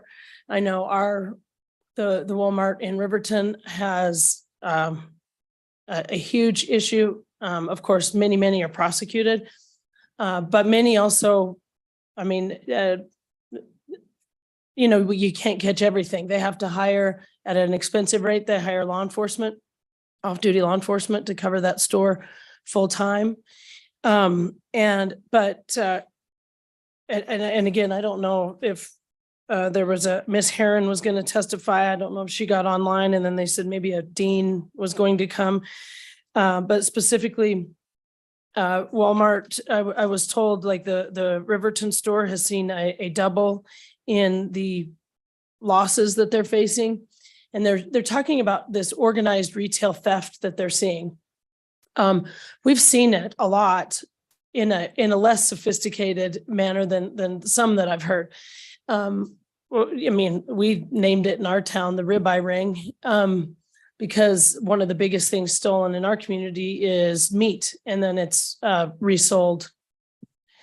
And then cosmetics are a big one, and some others, like electronics, that are specifically targeted and stolen.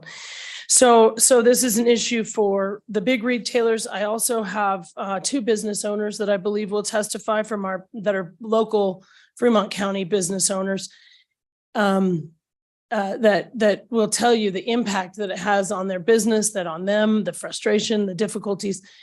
And again, with it just never from your first to your 50th right now, there's nothing that can be done to hold somebody more accountable for this repeated serial crime. And that's what this is trying to address. So with that, I will stand for questions. Questions for Representative Oakley. Representative Jennings. Thank you, Mr. Chairman. Representative Oakley, while I really like this idea, this concept, 3 strikes you're out type thinking, because we know that repeat offenders are one of the major things that occur. But I'm curious as to, in your list on page 2, it's shoplifting. Well, they might be convicted of a $50 item or something like that, and yet livestock wrestling, let's say a steer, kind of puts them over into a felony category right away, doesn't it? And so is there a differentiation between felony and, I mean, because I'm not seeing it, or under a municipal ordinance, which might not be a felony either. And so I'm wondering why you didn't put the differentiation between a felony and a misdemeanor. Representative Oakland. Thank you, Mr. Chair. I'm not sure I understand, but maybe I do. So I'll say, so these very well, these all could be misdemeanors. So livestock wrestling, that you could be convicted of previous felonies or previous misdemeanors 4 times previously. And that would be what enhances it to a felony for your 5th. And your 5th, of course, could be what is considered misdemeanor level currently, meaning under $1,000. So this is saying any type of these theft, thieving convictions, 4 of them, upon the 5th one, it could be charged as a felony. Does that, I don't know if I'm making it any clear. Just let me comment. I believe when we rewrote the theft statute a couple years ago, that for at least certain classes of livestock, any theft of livestock becomes a felony crime. And so this bill addresses moving otherwise misdemeanor crimes into the felony category if they're committed 5 times, if that helps clarify anything. Representative Jennings. Other questions for Representative Oakley?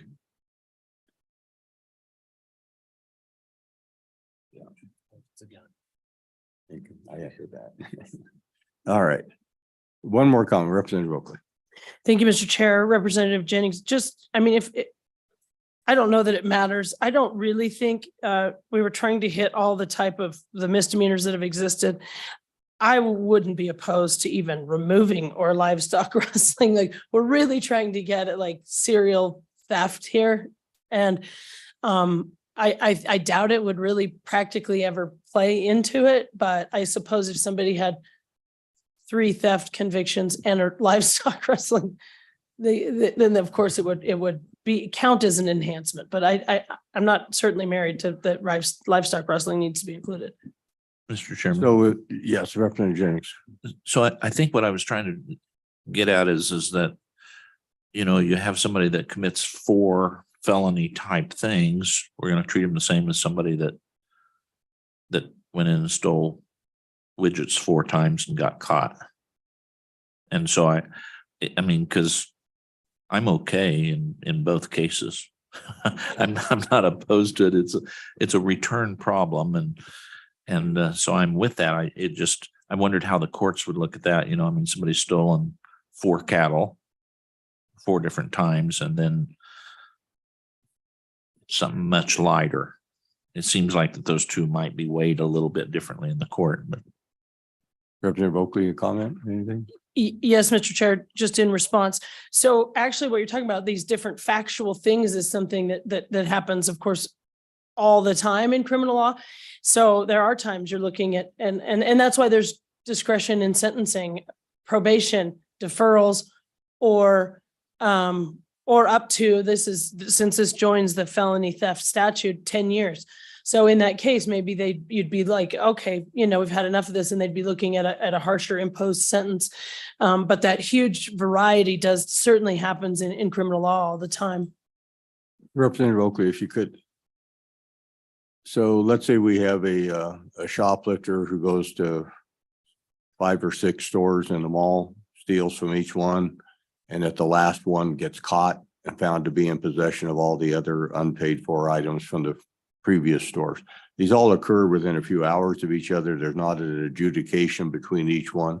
Would that last theft at the 6th store qualify as a felony, or would you have to have a conviction for each of the previous offenses? Thank you, Mr. Chair. 5 separate convictions, and sometimes used in the law, and I wouldn't be opposed to doing this. Sometimes we see the wording brought and tried separately. So to kind of get at what you're getting at, where it's not maybe where you break out 5 separate instances of something that happened on one day, to use your example. Usually that would probably be they would probably be brought together. It might be 5 separate charges, but probably brought in an information together. But specifically to put the sideboards on that, we could add the wording brought and tried separately. Because it's not about trying to get 5 in a day. We're truly trying to get at this repetitive behavior, which is what we see, which is what the problem is. Thank you. Any further questions? Representative Provenza? Thank you, Mr. Chairman. In your description of what the bill is doing, I think you stated that we may turn it into a felony. The language in here is shall, meaning that, well, I mean, you know what that means, but for members maybe listening, that some of that concern might be that we're just taking discretion away from perhaps maybe these municipal courts and automatically creating a felony instead of kind of having judicial discretion. Representative Oakley. Mr. Chair, thank you, Representative Provenza. That doesn't happen. Municipal courts cannot charge felonies. And so what it leaves it to is prosecutorial discretion. So unless the prosecutor's bringing it under this, then so let's say I've got somebody on the 7th, and this is very much going to happen in practice. Somebody could be on their 7th, 8th, 9th. We see it all the time, but it happens to be a small case so that I choose as a prosecutor, then I would say, I'm not going to take that to the district court because even though I technically can, this isn't the case for it. So that this wording only comes into play when the prosecutor indeed has charged it. So this doesn't limit that discretion because this language wouldn't be in front of the court if it was just charged as a misdemeanor. Representative Provenza. Thank you, Mr. Chairman. And I have a separate question. So in cases where Walmart decides that they're going to ban you from being able to enter the store, and so they put basically it's trespassing if you enter. Someone has stolen before, they now have a trespass and they have theft. Are there prosecutions turning that into burglary? Representative Oakley. Mr. Chair, Representative Provenza, yes, we have used that as a tool. We've done that a couple of times, basically since this statute doesn't exist. We have a lot of trespass notices from our Walmart and from different stores throughout our county, where we say they have written notice, verbal notice, you are not welcome in the store. Then they come back, they shoplift again. So under the theory of you were not, I mean, I'd have to get out the burglary statute, but it says being in a place where you didn't have the authority to be, you stole. So it's kind of creative charging, if you will. We have gotten convictions on that. So that is a tool that we can use.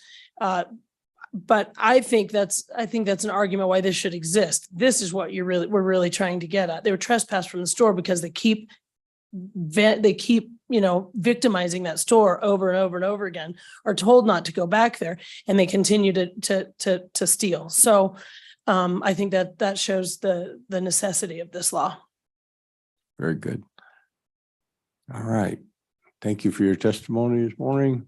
Any witnesses in the room? Let's come forward.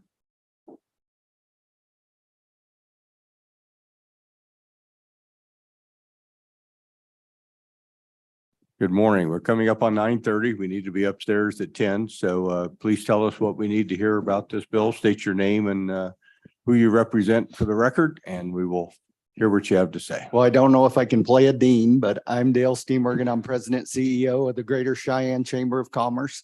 We also manage the Wyoming Business and Industry Federation, which are chambers from all over the state of Wyoming, as well as the Wyoming Retail Association. So this is an issue that nationwide is really tough.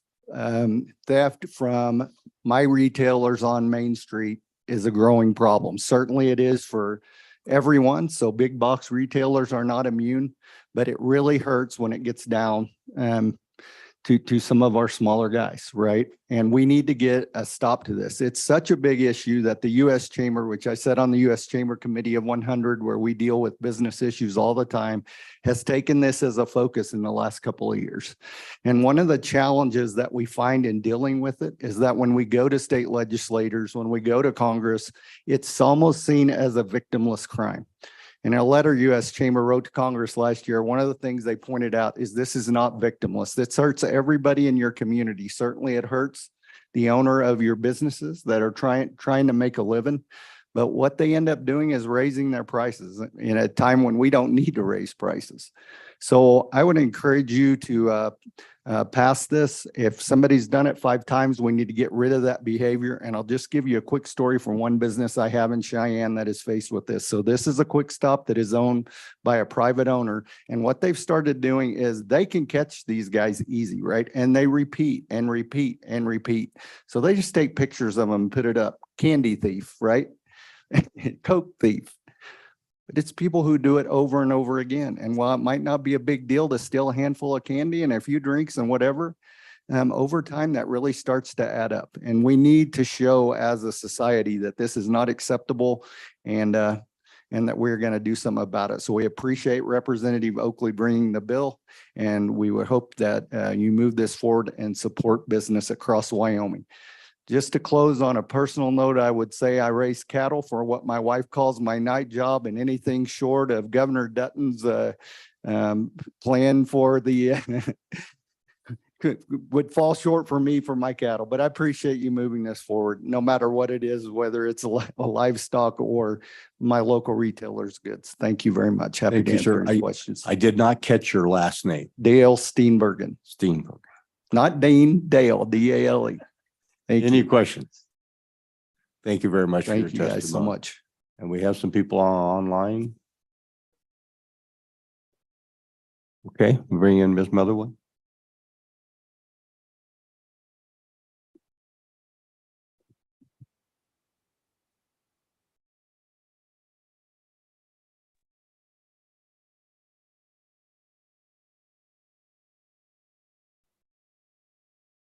Hello, can you hear me? We can, thank you. Please state your name for the record, and we're a little tight for time, and tell us your what we need to hear. Thank you. I'll be quick. My name is Michelle Motherway. I reside in Lander, Wyoming. I'm a 3rd generation Wyoming business person.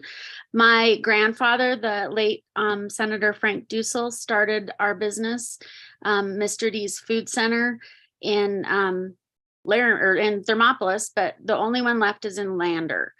So we are not, shoplifting theft is not a victimless crime. I am the victim of that crime. My business is the victim of that crime. And our employees and our community are the victims of that crime. In Wyoming, 77% of crime is theft, just straight up theft. Then I'm going to skip a bunch and just be quick. The number 1 address for crime in Lander, Wyoming is 725 Main Street, and that is my business. When a shoplifter comes in and steals $1 in the retail setting, especially in grocery, we have to sell $1,000 in that category to make up the profit for the $1 lost. So we talk about theft is taking candy or because someone's hungry. We're not talking about, Representative Oakley is not talking about those individuals. We have a good system in place. Our court system works well for those people that are the one time take a chapstick or whatever that is. What this bill, and I am in firm support of this bill, and I thank Representative Oakley for doing this, is the rings that we're seeing. We're seeing 3 to 4 to 5 people come into the store with no money, lists on their phones, shopping specifically for things. We have them on video with their list and they're searching for, and then they're calling and saying they don't have that one, they have this one. They're stealing $400 to $600 of stuff at a time. So if you use the $1 to $1,000 for a small business, and I am considered a small business, that drastically affects us.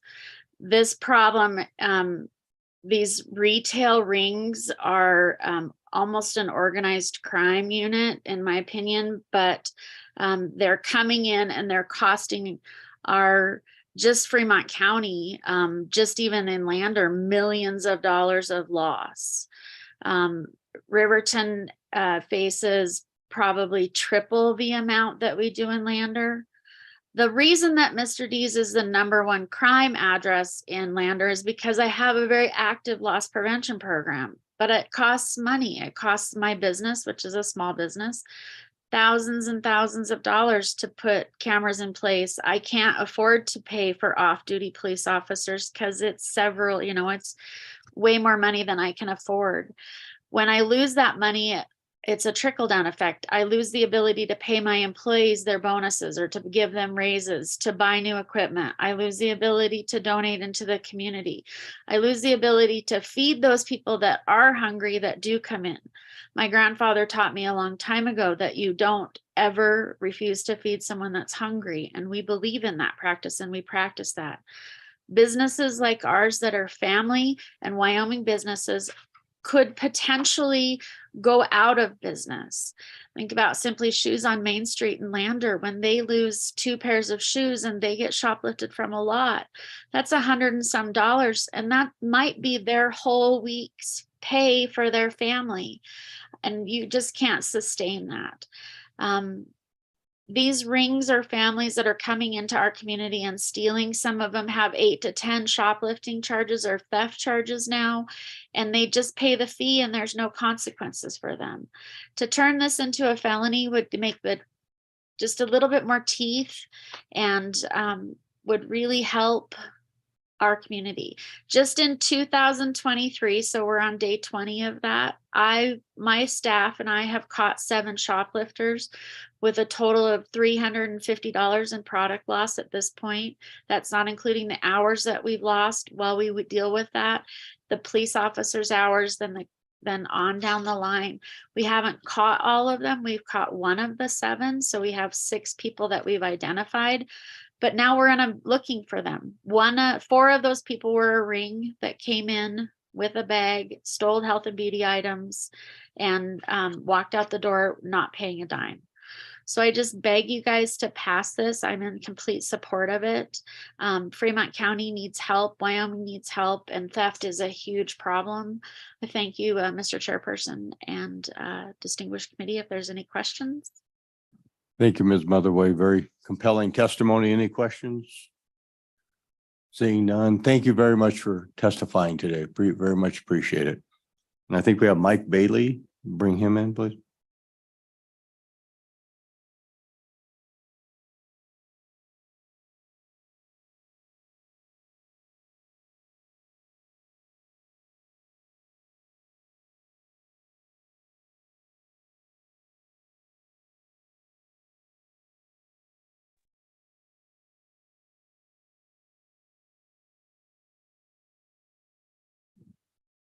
Mr. Bailey, can you hear me?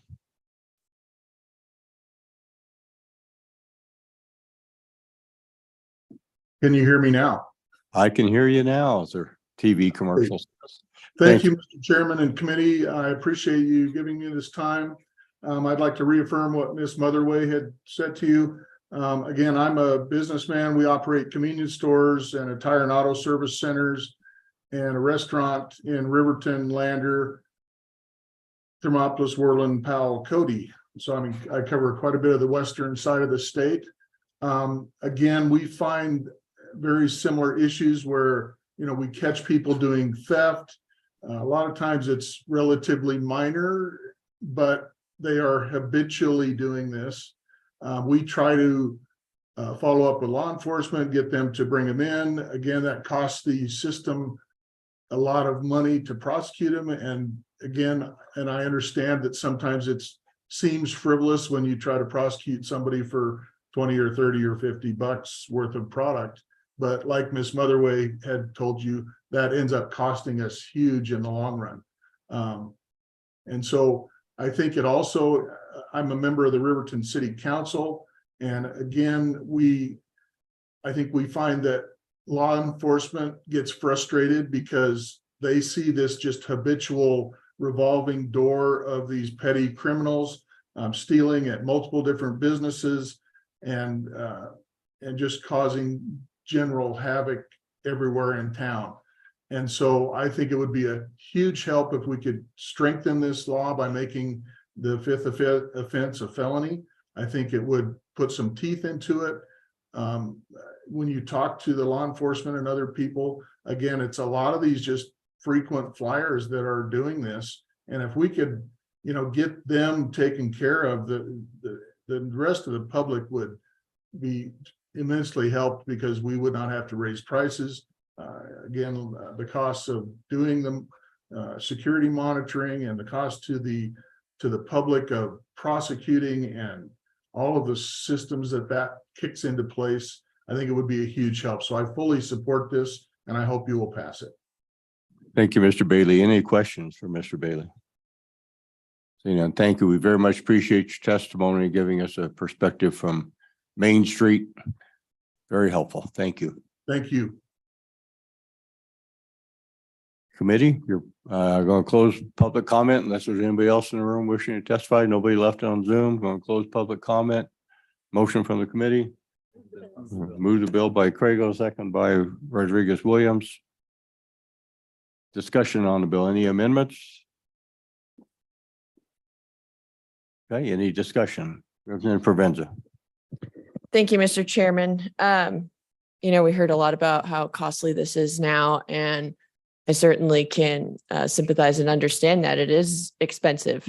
However, creating felony theft for fifth offense is not going to make this any cheaper. It's not going to fix any problems.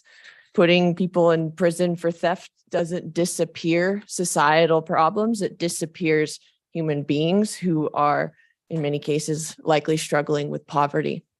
Putting people in prison doesn't give our small businesses their money back, but it's going to cost the state of Wyoming lots of money through Department of Corrections. This fiscal note doesn't say that it's insignificant. It says it's indeterminable.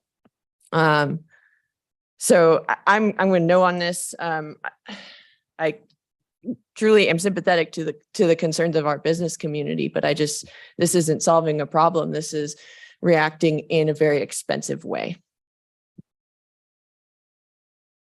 My experience, I remember a few cases recently in our community where after these individuals were arrested, it was determined they had sufficient cash in their wallet to pay for the items that they were stealing.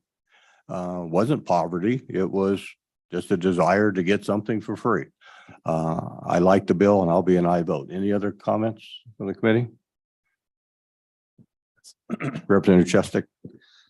Yes, I think I'm also an aye on this bill because certainly there may be certain situations in which the perpetrators are impoverished, but they're not the ones doing it 5 times. I'm afraid that the ones who are doing it 5 times are the theft rings. And that seems to be a growing problem. And I think this does address the theft rings much more. And that's a bigger problem, I think, than the small impoverished person who steals a sandwich. So I think I'm an aye on this. Representative Jennings. Yeah, I'm a tie too. I'm going to be an aye, Mr. Chairman. I wish that we had, or maybe for future reference, that we would bring something to do with restitution, that maybe we could prevent some of the people going to jail, even the habitual ones, if we, I don't know, made them pay back 3 times what they stole. It's just a thought for future, but this is a start. This is a place to begin. No further questions. You have a roll call vote on House Bill 112. Representative Craigo. Aye. Representative Chestik. Aye. Representative Haroldson. Representative Jennings. Representative Nemec. Aye. Representative Oakley. Aye. Representative Provenza. No. Representative Rodriguez. Aye. Chairman Washut. Aye. We have 8 ayes and 1 no. That concludes our business. We'll meet again on Monday morning at 8 o'clock. No, we're gone on Monday, so we'll meet again next Wednesday. So we get Little break from House Judiciary. Thank you.